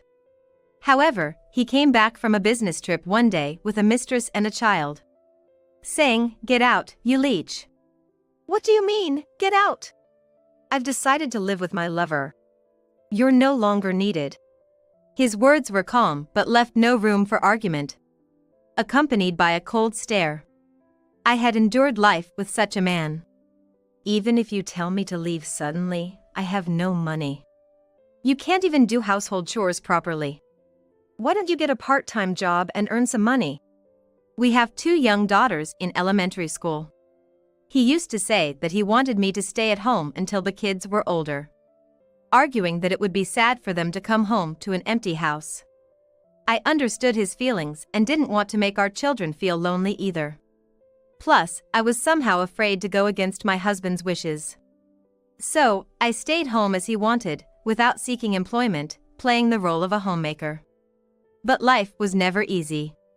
I scrimped and saved every month, repeating a cycle of extreme budgeting. Money was spent on my husband and children, but never on myself. I convinced myself that was okay. Once, I suggested that we both work to make ends meet. But he exploded in anger at the suggestion. Are you saying my earnings are insufficient? Are you mocking me? But many couples both work. But? Are you talking back to me? How dare you speak to me like that, just a wife? If you can earn as much as me, I'll forgive you. But remember, even if you do, all household duties are still your responsibility. It was an impossible situation. No matter how hard I tried, there was no way my sudden income could match that of my elite husband. I'm sorry for speaking out of turn. I could never earn as much as you. Good, you understand. Remember, a wife is supposed to manage her husband's earnings. If you can't do that, you're failing as a wife. Don't ever bring this up again. Any objection was met with anger. If the house wasn't tidy by the time my husband returned, he'd yell. If dinner wasn't ready the moment he walked in, he wouldn't speak to me. My life was like that of a housemaid or a slave. I thought I was lucky because he seemed to value family. Looking at social media, I saw many struggling with their marriages. No money, lazy husbands, cheating spouses. I thought I was better off. After all, we have children. My husband once talked about his father, who barely stayed home and would bring women home when he did. If they complained, both he and his mother would be beaten. He promised he'd never cheat or become a father like his. He held me tight and made that promise, insisting he'd always cherish our family. But over the past few years, he changed.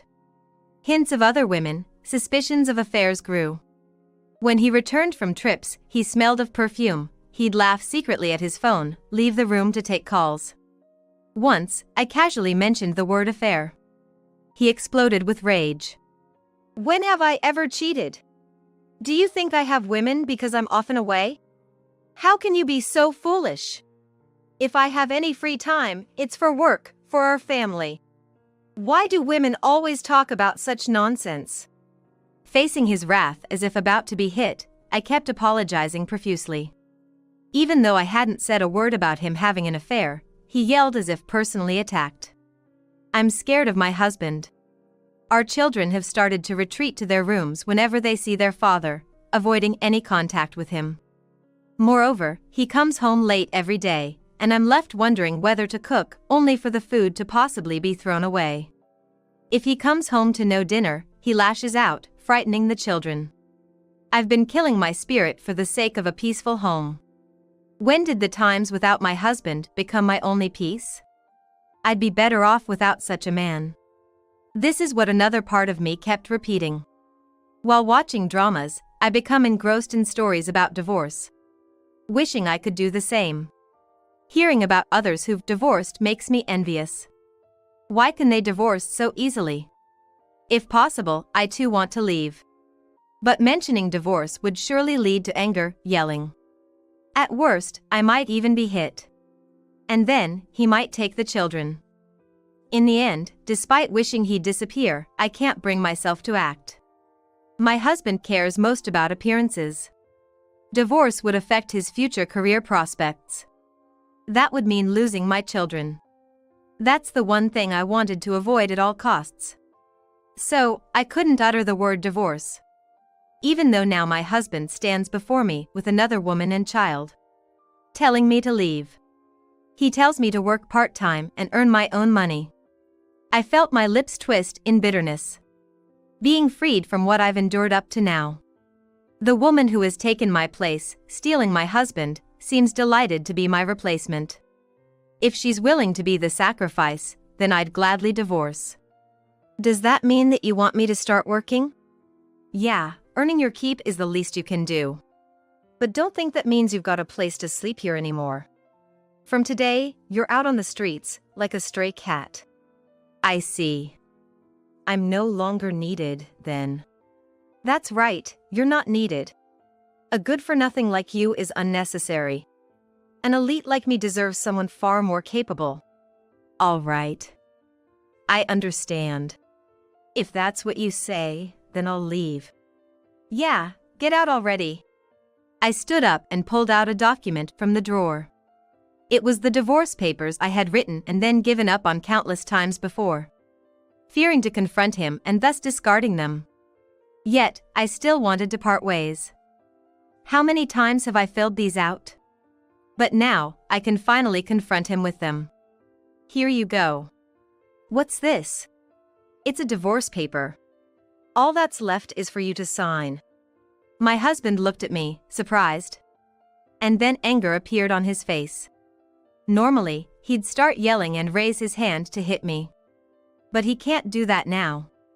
Not with his lover here. He wouldn't want to show his true self in front of her.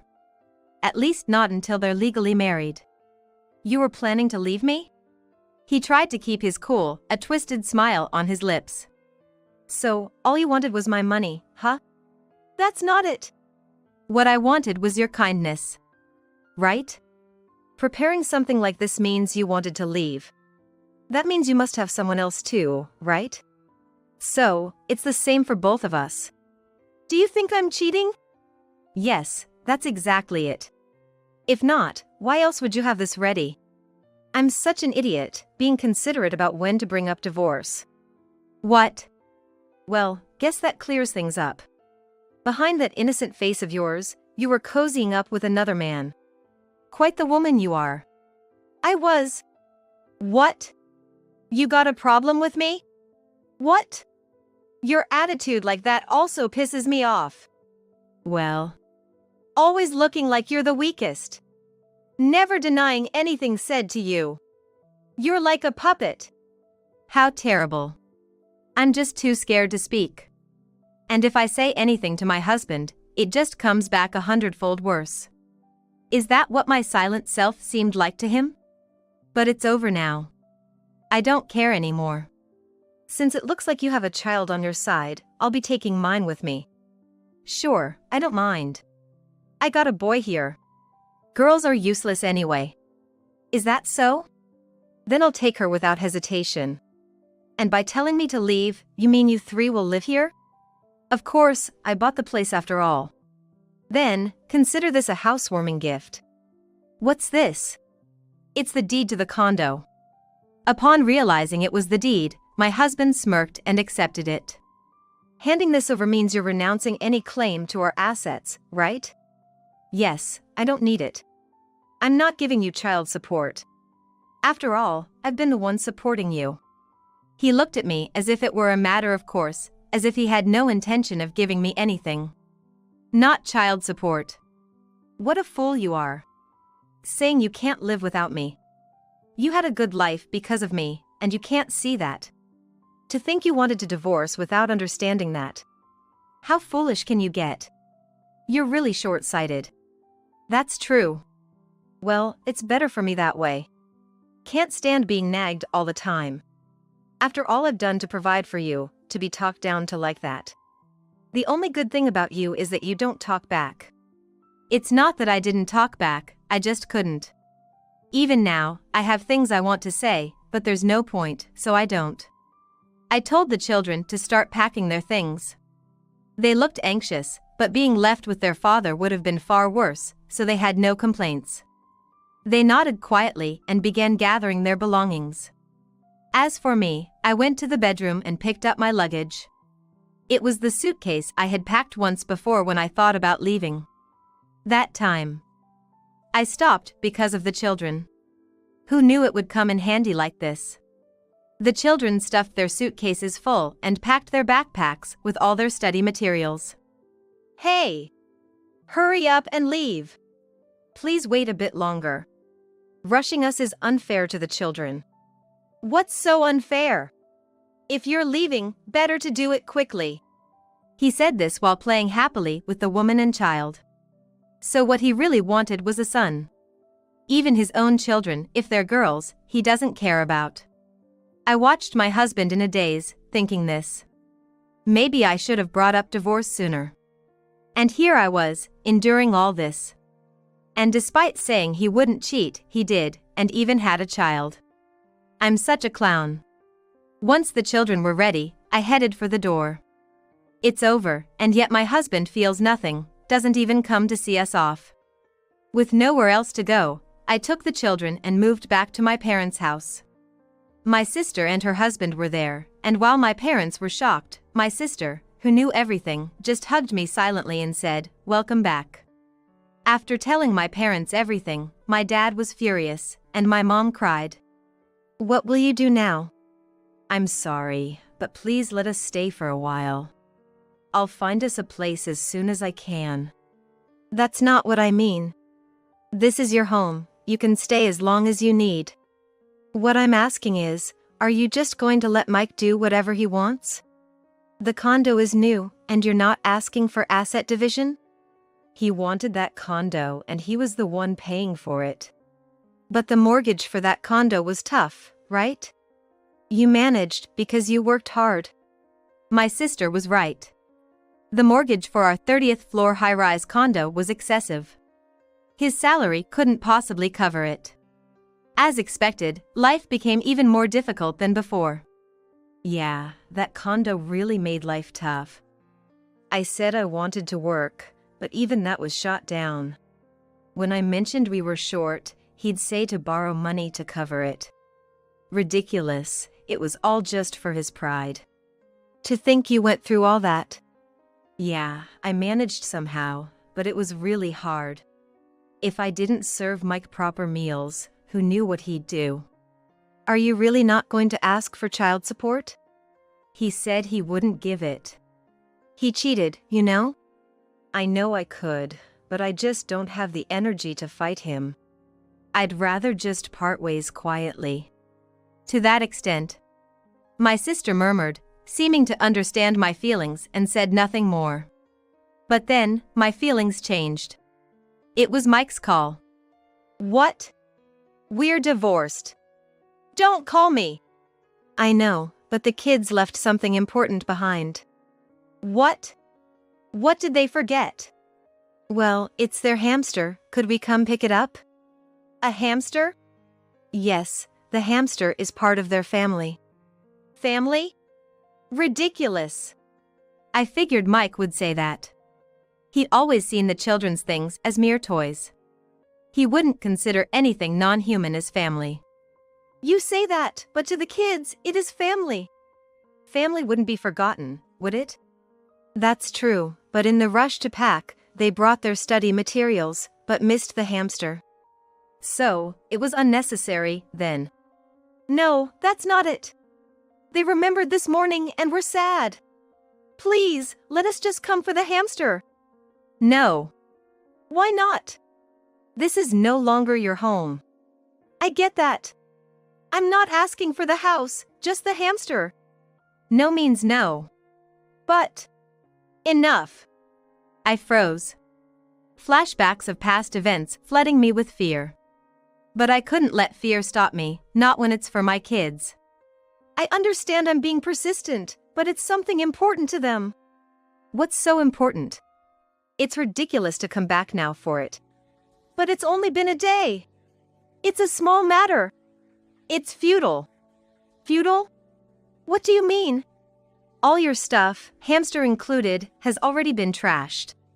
Trashed? How could you? It's a living creature. You threw it away? If you left it, it means it was unnecessary, right? Keeping such things would bother her and my son. So, I tossed it, no complaints. I couldn't believe it. How could he so casually dispose of a life? You can throw away my things, but at least you could have asked if my daughter wanted it. No need. Once you took them, those kids weren't mine anymore.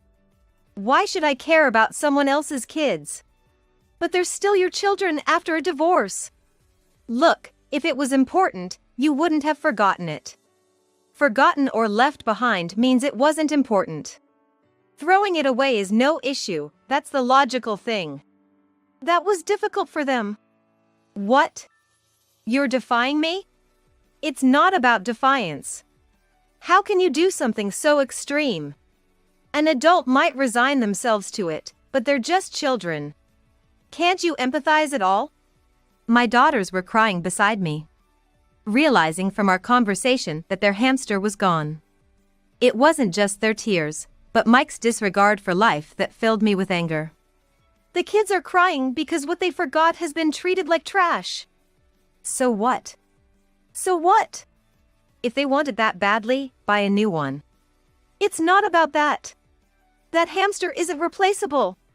It's just a rat. Why should I care about such things? Give me a break. But it's a life. You're so annoying. I don't have time to care about you. If it's so important, it's in the trash, go pick it up. But the garbage collection already been done. True. Today was the garbage day. And collection time had passed. I envisioned the hamster being tossed into the garbage truck. If you get it, stop bothering me. It's all your fault. Explain it to the kids, make sure they don't forget things again. Explain? Well, you wouldn't be able to handle it. You can't even educate properly. You can't do housework, can't be a satisfactory mother. Whatever you do, you just can't cut it. The kids are growing up without common sense because of you. That's not true. It is, isn't it? Even when I come home tired, you just hide away and don't come out. Normally, if someone's providing for you, you come out and greet them. You can't even teach them that, it's because you're failing. That's because you're overbearing. Those were the words I'd held back, unable to say out of fear. But now that we're divorced, we're strangers. It doesn't matter what I say. It's because you're always yelling, the kids don't want to be near you. It's all your fault. What? Speak to me with respect. Why should I respect you? You continue to act overbearingly and behave unreasonably, yet why should I show you any respect? What a joke. What did you say? It's the same with the hamster. The kids were healing their hearts with it because you're the worst parent. And you even threw that away. It's not like clothes or books, it's a living being. Don't you understand the difference? Are you out of your mind? You, who do you think you're talking to? To you, Mike, a man full of pretense who only cares about appearances. Ugh. I won't forgive. I thought to part ways quietly, but I will never forgive you for making the kids cry. I shouted, and hanging up, my heart was pounding. My daughters were shocked, seeing a side of me they hadn't before.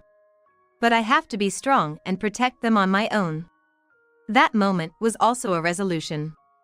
And then, I decided to bring Mike down to hell. Once I made that decision, things moved quickly, surprisingly so. And a week later, as expected, Mike contacted me. Hey! What's this all about? Being told this over the phone, of course, I had no idea. What do you mean this? What are you talking about? This one. Mike seemed to be panicking or just irritated, repeating this over the phone. Mike, if you say this over the phone, I can't see it, so I don't know what you're talking about. I mocked him a bit. Taking that as mockery, Mike got even more irritated. I'm talking about this, the documents from the lawyer, you know? How would I know that? The lawyers sent claims for child support. I said I wouldn't pay. That was you who said you wouldn't pay. I never agreed to that. What, and now it's all to be paid in one lump sum? I don't have that kind of money. That's unfortunate. Anything can happen. You might even feel like jumping off the 30th floor balcony. No way that's happening. People aren't that strong. Especially those who act tough and shout, like you. What, you've become quite bold since we divorced, haven't you? Yes, thanks to you. I realized I had to be strong. I'm not scared of whatever a woman like you says. Is that so? Just make sure you pay. If not, I'll just have your wages garnished. So, you were after the money after all, huh? Pathetic. Well, fine, I can pay that much. But what's this about? Again with this? The bill for the loan has arrived. I understand the loan, but it's quite high. Yes, that sounds about right. The unpaid amount has been added to the bill. Unpaid? That's what I said. The condo's loan was too high, and you told me to borrow to pay it. But I didn't want to borrow, so I only paid a portion each month, and had the rest billed the following month. But I couldn't pay it off each month, so it just accumulated. How foolish. You should have just worked. Oh, you were the one who said when I mentioned working that managing the husband's earnings was the wife's job. You completely denied me working. Don't you remember?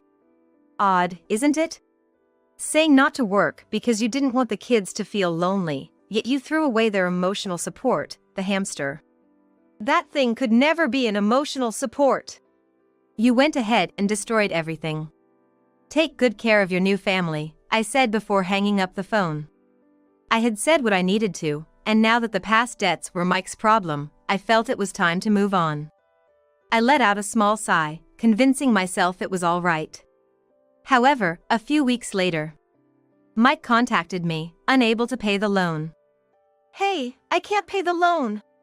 So? Can't you help me out? You're working, right? You must have some money since you went back to your parents' house, right? What a ridiculous thing to say after all the mocking. I struggled to manage, but couldn't pay that loan every month. But you, being so competent and elite, should be able to, right? It's because of the loan you left unpaid that it's ballooned. Well, that can't be helped. That loan amount isn't something even an elite like you can pay with your salary. But you're so talented. You mocked me endlessly, and now you ask for help? What a joke. Well, besides, you have a wife and kid, you'll figure it out. That's not working out. Oh. Then sell the house. If I did that, she and my son would hate it. They both like this condo. Well, I'm not inclined to help someone I divorced. Don't say that. Let me tell you something good. What? You told me not to work, but I have been. I knew this would happen once I realized you were cheating. And the income from that job? It's quite substantial. I can't stop laughing about it. You're lying, then give some to me. I won't. Why bring it up now? It's simple. I want to enjoy seeing you suffer. You took away something precious from the kids, so the least I can do is enjoy watching you fall into hell. I could hear Mike groaning with frustration over the phone. After that, he paid the child support in one lump sum. Of course, I knew it was all borrowed money. Now burdened with a massive debt, Mike got hit with a double whammy of loans and debts. Desperately working, his new wife and secret child, unaware of the struggle, believed they were rich and spent wildly on credit cards. This left Mike suffering every time the credit card bills arrived. Eventually, having revealed everything to his family, Mike had to sell the condo and move into a shabby place with his 3-person family. Disliking the poor life, the woman left with their child. I felt my revenge was complete with just that, but more hell awaited Mike. His affair and secret child were exposed at his company, leading to social ostracization. Losing his place, Mike voluntarily resigned. Now living on part-time jobs. Wondering how it all came out, it turned out my sister had written a letter to his boss. As for me, I'm still earning a sufficient income. Ignoring Mike's words, I worked hard from home, ensuring my children didn't feel lonely. Now, we live a peaceful and elegant life on the top floor of a high-rise condo. Keeping a hamster. Please, could you go visit Kinsley for me? Oh, come on. I'm at a critical juncture right now, wondering if I can actually make it to department head. If this screws up my chances, what are you going to do about our living situation not improving at all? I don't mind that, really. I was planning on getting a part-time job anyway, and that would allow us to think about Kinsley's future. But James just kept saying, "You don't understand anything." Emily, don't you think that's a bit odd? We'd need more data to make that kind of assertion. So, what should we do? When I asked, the two of them looked serious. Regardless of the reason, if she's being given some unclear medication, we need to do something about that first. I got it. But what can I do? Then Sophia said, "Call an ambulance." An ambulance? Please, Emily, that's your job. My brother emphasized, urging me on. In the meantime, we'll investigate that doctor. Right. We'll do whatever it takes for our dear niece. My name is Emily McKinnon, 37 years old. I live with my husband, James, and our daughter, Kinsley. James, a former co-worker, and I have been married for 13 years.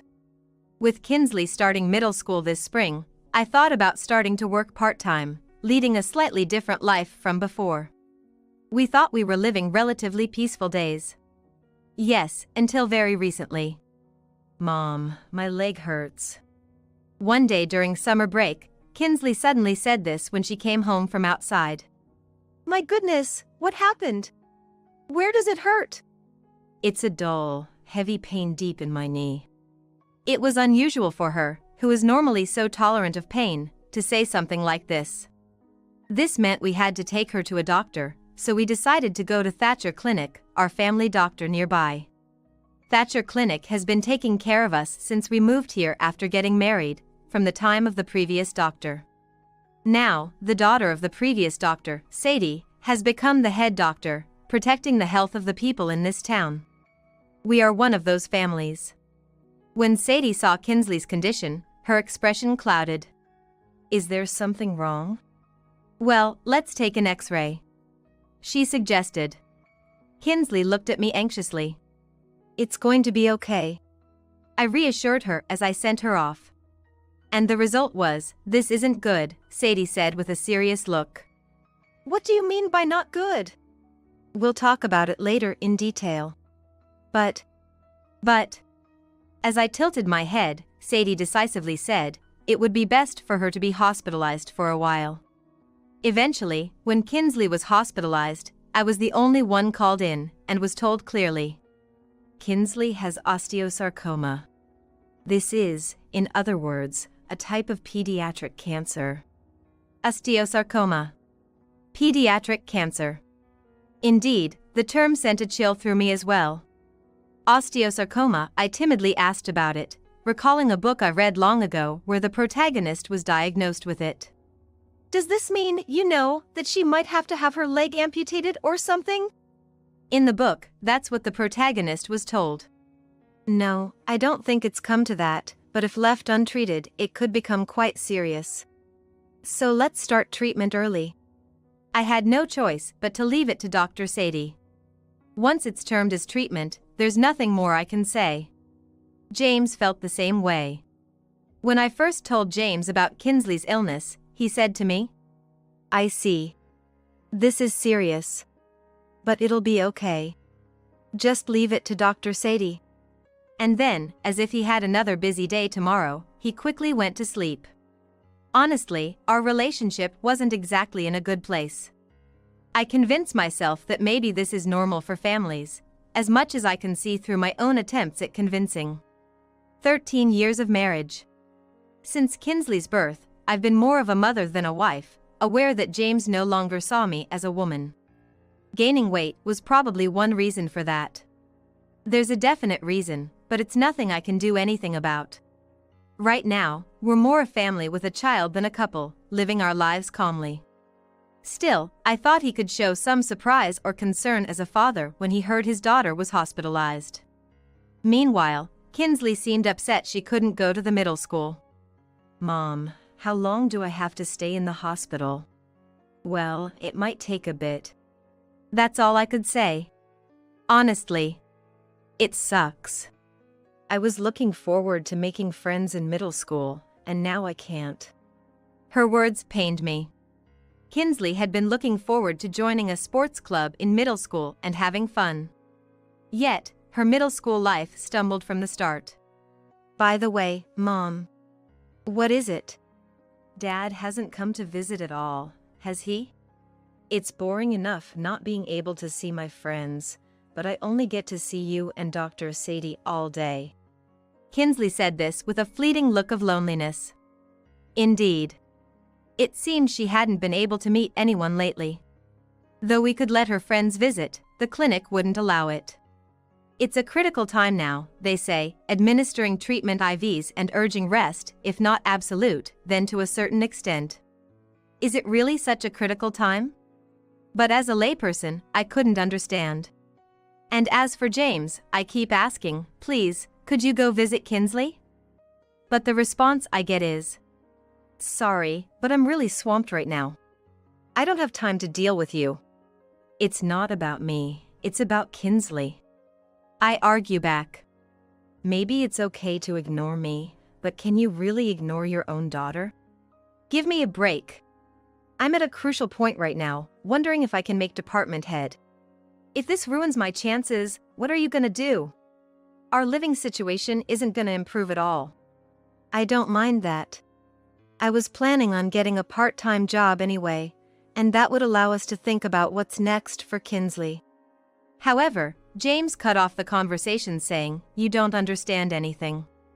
This line, you don't understand anything, has been one of James' frequent complaints towards me. Come to think of it, this tendency has been there since the beginning. I've known James since we were both working at the same company, but his attitude subtly changed after he met my brother when we were considering marriage. I lost my parents in an accident during my high school years. Since then, my older brother Michael, who is a bit older, has acted as my guardian. By the way, my brother is a veteran nurse. It's been his dream for a long time to become a strong male nurse who can take on the tough tasks often shirked by female nurses. And his wife, my sister-in-law Sophia, is a bit older than him and a female doctor. To outsiders, they might seem like an unlikely couple, but I've always thought they were perfect for each other. And they seem genuinely happy together. I've always thought it would be nice to have a marriage like theirs. Since they're workaholics without children, they've always adored Kinsley since she was born. While pondering over my life with James, I suddenly remembered I hadn't told my brother and his wife about Kinsley's situation. What was I thinking? What have I been doing? Sure, I was distraught by the sudden events, but I hadn't contacted the two people who always worry about Kinsley. I hurriedly got in touch with them. They responded immediately, yelling through the tablet screen, "Why didn't you tell us sooner?" I'm sorry, I was just a bit overwhelmed. Well, that's understandable. But pediatric cancer, osteosarcoma? Are you sure that clinic is okay? Sophia asked, tilting her head. What do you mean? First off, is the diagnosis based solely on an X-ray? I'm sorry, I don't know much about it. The two exchanged glances, realizing their mistake. They can delve into professional discussions when it's just the two of them, but I'm just a layperson. They sometimes seem to forget that. Oh, sorry. So, what's happening now? She's hospitalized, getting 4 treatments every day. They said now is a crucial time. The two looked at each other again, their expressions turning anxious. Emily, doesn't that seem a bit off? What's off about it? I'm sorry, but just hearing about it, their approach seems medically unsound. Is that so? I tilted my head. First of all, diagnosing pediatric cancer or osteosarcoma with just that amount of information is strange. What about blood tests? CT scans? You need various data to make a diagnosis. Right, Michael chimed in. And to hospitalize her immediately for that treatment? That seems too strange even for me. So, what should we do? As I asked, Michael's face turned serious. First off, you need to stop that treatment immediately. Right. Without proper diagnosis, they can't prescribe the correct medication. It's strange to do anything just based on that diagnosis. That might be true. And if pediatric cancer is indeed the correct diagnosis, attempting to treat it in your local clinic seems far too odd. My area. Now that you mention it, that makes sense. There are general hospitals around here, right? Like ours, if it's said to be pediatrics, certain actions must be taken. So, it shouldn't just be dealt with at a clinic, but rather, she needs to be taken to a general hospital first. Oh, right. What was I thinking? It was the same when Kinsley was born, wasn't it? When Thatcher Clinic couldn't handle it, we were transported to a major hospital by the instructions of the previous doctor. Thanks to that, both Kinsley and I were saved. It's shameful that I had forgotten such a thing. So, what should I do now?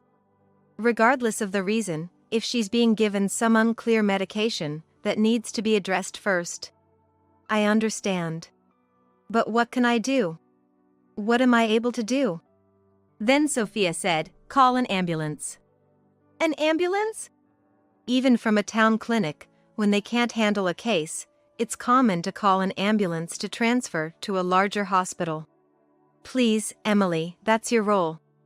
My brother pressed on. In the meantime, we'll investigate that doctor. I froze at the word investigate. What does that mean? Right. For our beloved niece, we won't spare any efforts. She's like a daughter to us too. How could we not step in at a time like this? Tears involuntarily rolled down my cheeks as my brother and Sophia said this. I'm truly grateful, thank you so much.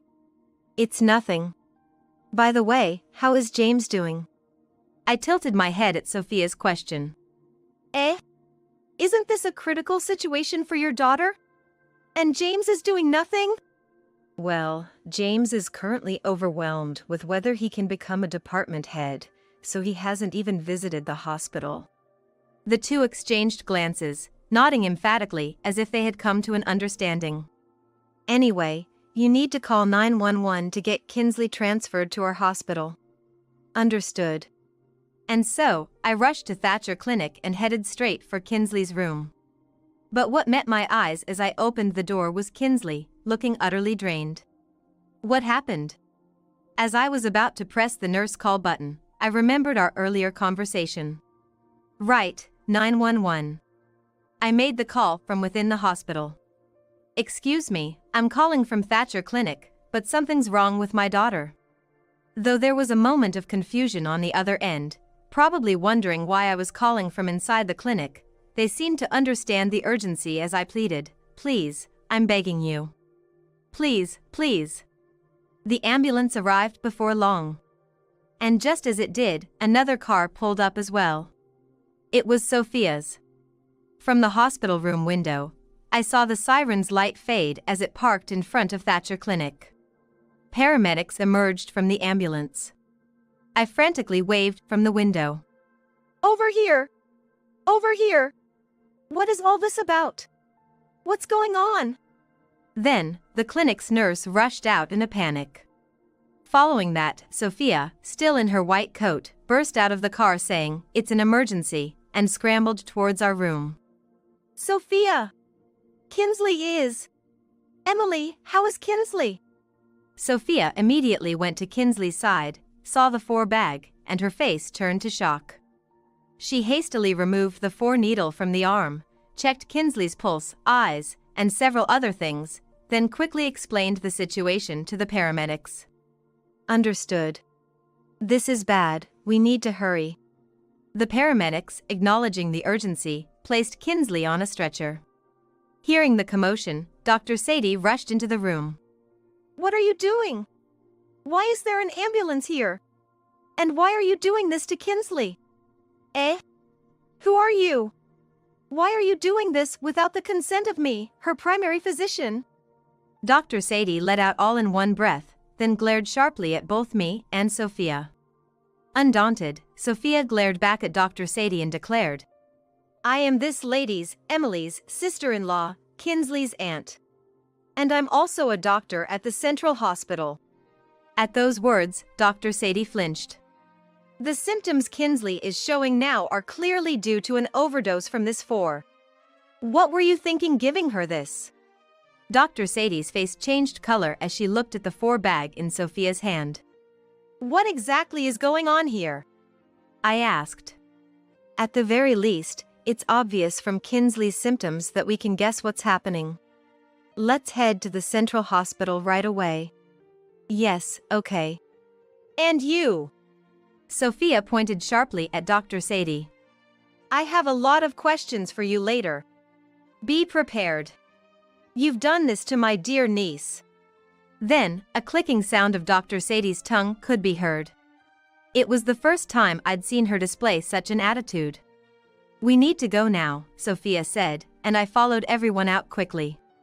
But as we passed by Dr. Sadie, I clearly heard her say, having such allies despite being so helpless. A low, resentful voice. I never thought she harbored such feelings towards me. Let's go. Sophia urged, and I boarded the ambulance. Soon after arriving at the Central Hospital's emergency department, Kinsley was quickly treated and her condition improved rapidly.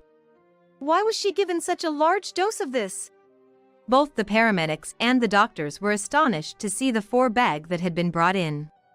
It was a solution used for treatment, they explained. But not something that should be administered all day long. Was she hospitalized not to get better, but to worsen? The straightforward surprise from the surrounding doctors astounded me. But why? Dr. Sadie has always been looking after her so carefully. Why would she? As I explained that Kinsley had been hospitalized on suspicion of osteosarcoma, immediate tests were conducted. However, the doctors who conducted the CT scan turned pale on the spot. Osteosarcoma? You must be joking. This is just arthritis. Ridiculous, how could such a basic misdiagnosis happen? The emergency room doctor was furious enough to say that. Is that so? Can such a distinction be made so easily? I was astonished. No, it's not that simple for a layperson to determine. Was Dr. Sadie deceiving me, using that fact? Anyway, our hospital has a private room available, so let's closely monitor her until she recovers. At my brother's words, a private room? I was surprised. It's okay. It's available now, and don't worry about the cost, we'll cover it. Despite my concerns, nothing could replace Kinsley's life. That night, I stayed overnight in the private room, having a side bed set up for me. Kinsley, whose consciousness had recovered thanks to the treatment, was scared and wanted me to stay with her all the time. I, too, had decided in my heart that I must stay with her at all times, not knowing what might happen.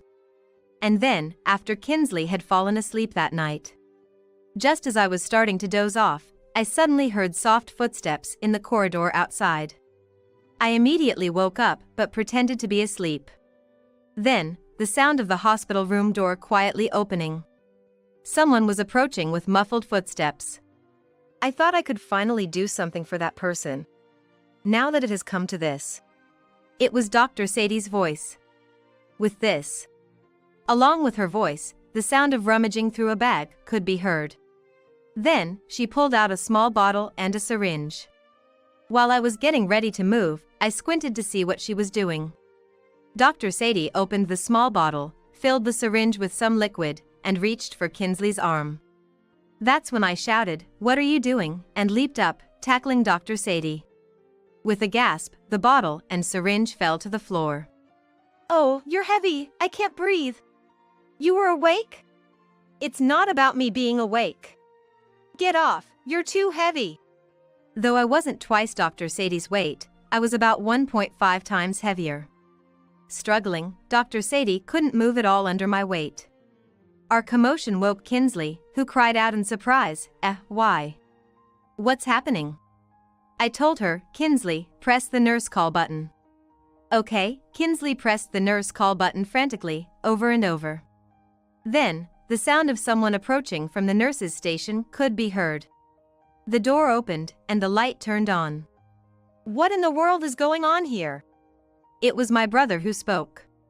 Again, a clicking sound of Dr. Sadie's tongue could be heard. "Emily, well done." As he said that, my brother secured Dr. Sadie's hands and feet with bands. This should keep her from moving for now. He picked up the dropped medicine bottle, his expression contorting. What were you planning to do with our niece's life? My brother's anger was palpable. Because you were taking her away from our clinic.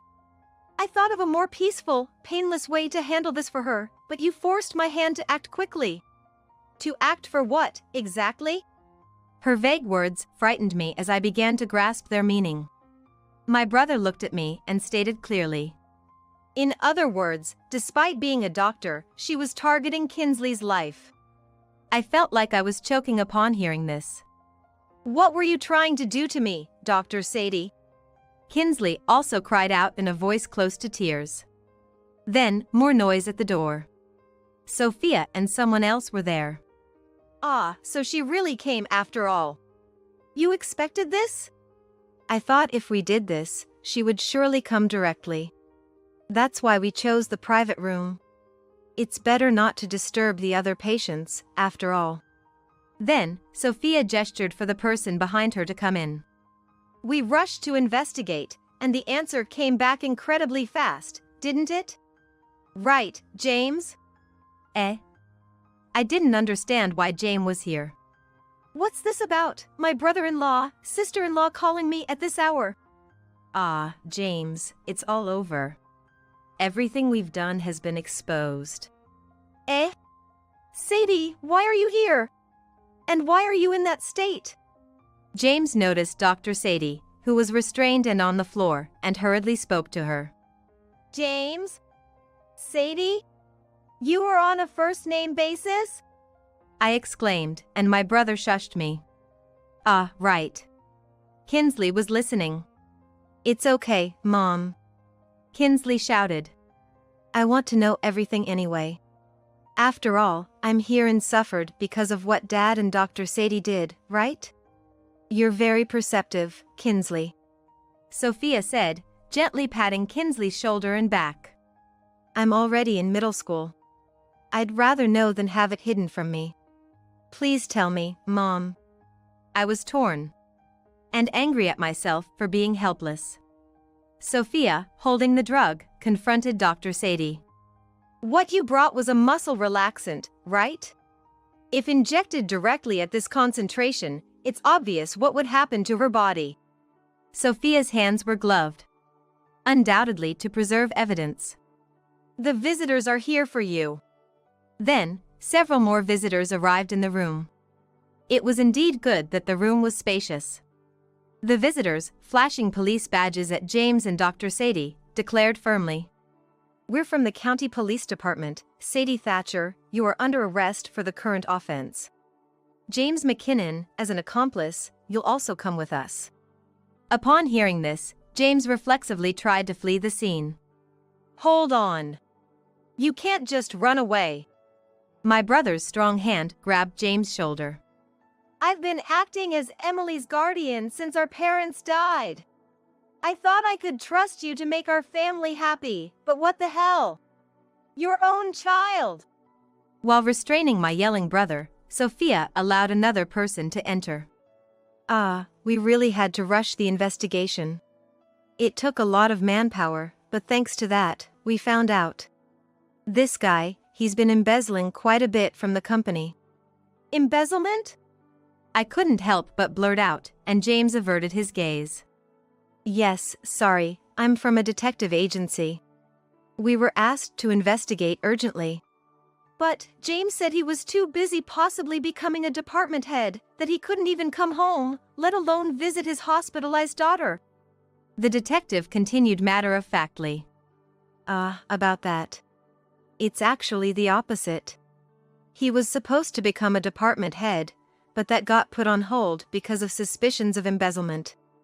I had no idea he was involved in such things. It was beyond my imagination. And to cover the embezzled amount, he wanted the insurance money. Insurance money? He had a $400,000 life insurance policy on Kinsley. The implications didn't immediately register with me. James, were you planning to cover it with Kinsley's life? I had no choice. Otherwise, I'd be kicked out of the company. What are you saying? I couldn't help but raise my hand against James. With a loud smack, my hand struck James' cheek and he fell to the ground. Damn, you've really gotten big. That's why I've lost my attraction to you. That's a separate issue. No matter how much I've gained weight or whatever, you always had eyes for the beautiful Dr. Sadie. That's right, ever since you gave birth and kept gaining weight. I was at a loss for words. I wished I could have stayed slim. But I got sick during my pregnancy. It couldn't be helped. That's right. Emily developed kidney problems during her pregnancy. It's understandable that she gained weight after that. Sophia supported me. That's beside the point, but it was Dr. Sadie who comforted me during that time. The police officers sighed upon hearing this. Forget about that now. What matters is this man tried to take his daughter's life. And the husband solicited her to do it. We'll take these two in custody. I understand your anger, ma'am, but you don't want to be charged with assault, do you? I paused, realizing. We'll try to keep you out of any charges, considering you'll have a lot on your plate with your daughter. Yes. Oh, but can I ask just one thing? Didn't you love Kinsley? I asked James. I did, at first. But as you kept gaining weight, I started to worry Kinsley would end up the same, and I just didn't care anymore. So, Dad, you thought of me that way. And then you just didn't need me anymore. Kinsley began to cry. I'm sorry, I'm so sorry, I hugged Kinsley. It's because of me. No, it's not your fault, Mom. You always did what was best for me. Even a middle schooler can see that Dad is just blaming everything on you. I don't even want to call him Dad anymore. Just do whatever you want. Yes, that's the best way. Sophia agreed. And you were the head of Thatcher Clinic, right? For someone in the medical profession to do such a thing, even if it was attempted, you can never return to this industry. Was this man so important to you that you were willing to throw away your entire career? You wouldn't understand. Dr. Sadie threw back at us, sounding frustrated. I worked hard to take over the clinic after putting in so much effort, but James was the only one who saw me as a woman. Do you understand how that feels? There's no way I would. I'm not you. I did make an effort. Unlike you. I really tried hard when it came to her. My brother and Sophia nodded to each other. Then Dr. Sadie groaned and passed out on the spot. Sophia checked her pulse and her condition, then told the police she was okay to be taken away. And then I faced James, saying, I'll have a lawyer file for divorce. You don't care about us anymore, right? If it's all the same to you, then stay out of our lives for good. And I'll be taking alimony and child support for raising this child. I don't ever want to see you again, so make it a lump sum. I never imagined I could say such a thing so calmly. It must have been building up inside me for a long time. James glared at me in frustration. But I won't be defeated by such things anymore. So, goodbye forever. I said that to James for the last time. After their arrest, the two were put on trial. Due to the premeditated nature of their actions and the intent to take a life, they were sentenced to prison despite it being attempted. Thatcher Clinic also closed due to Dr. Sadie's arrest. The former head doctor, despite his old age, was busy writing referral letters for current patients. It turned into quite a mess. I'm truly sorry for what I've done. No, we've been indebted to you for a long time. How did it come to this? I asked, and the former head doctor sighed. Maybe my expectations were too high. I felt reluctant to take the alimony, but the former head doctor made sure it was paid properly. With the two of you facing tough times ahead, the clinic's closing anyway, and we'll get some money from selling the equipment, he said kindly. James was, of course, found guilty. He was charged as an instigator, complaining that a prison sentence was too harsh for him. Unfortunately, under the law, instigation is considered complicity. He received a prison sentence. After all, it was James' idea, and without him, Dr. Sadie might not have strayed. The attempted insurance murder of their daughter became a regional news story. Being a victim made it difficult for me to continue living in the area. That's when my brother and Sophia suggested, how about moving far away? We were thinking of going into remote medical service for a while. Since I'm a doctor and Michael is a nurse, it seemed perfect. We were planning to move eventually, but the timing never matched. So, why not go together? They invited me to join them. Perhaps because the incident made it uncomfortable to stay at the hospital. But they never explicitly said so, and in that silence, I could feel their kindness. So, I decided to take them up on their offer. After a while, we moved to a distant area. Though it was considered a remote area, a shopping mall was just an hour's drive away. Essentially, the local clinic there had been without a successor, and there was a period with no doctor available. While it's possible to drive to a hospital, having a reliable place within the town, especially for areas with a high elderly population where not everyone can drive, having a clinic within walking distance is invaluable. Considering this, Thatcher Clinic, where Dr. Sadie had committed her acts, must have been a significant loss to the community. In the new place, I was employed in an administrative role at the clinic. Though they initially said they couldn't offer much salary due to my lack of experience, I didn't mind. Having a job gap and just thinking about starting part-time work, I was grateful for any opportunity. With the alimony and child support added, I could sufficiently raise my daughter. Kinsley's health also returned to normal, and she grew taller rapidly. It seems the arthritis was related to growing pains. What a thing to exploit, I thought. Lately, in this sparsely populated area, she's been thriving in sports clubs and living freely. With my brother and his wife, and my daughter forming a new family, I wish for us to live peacefully from now on.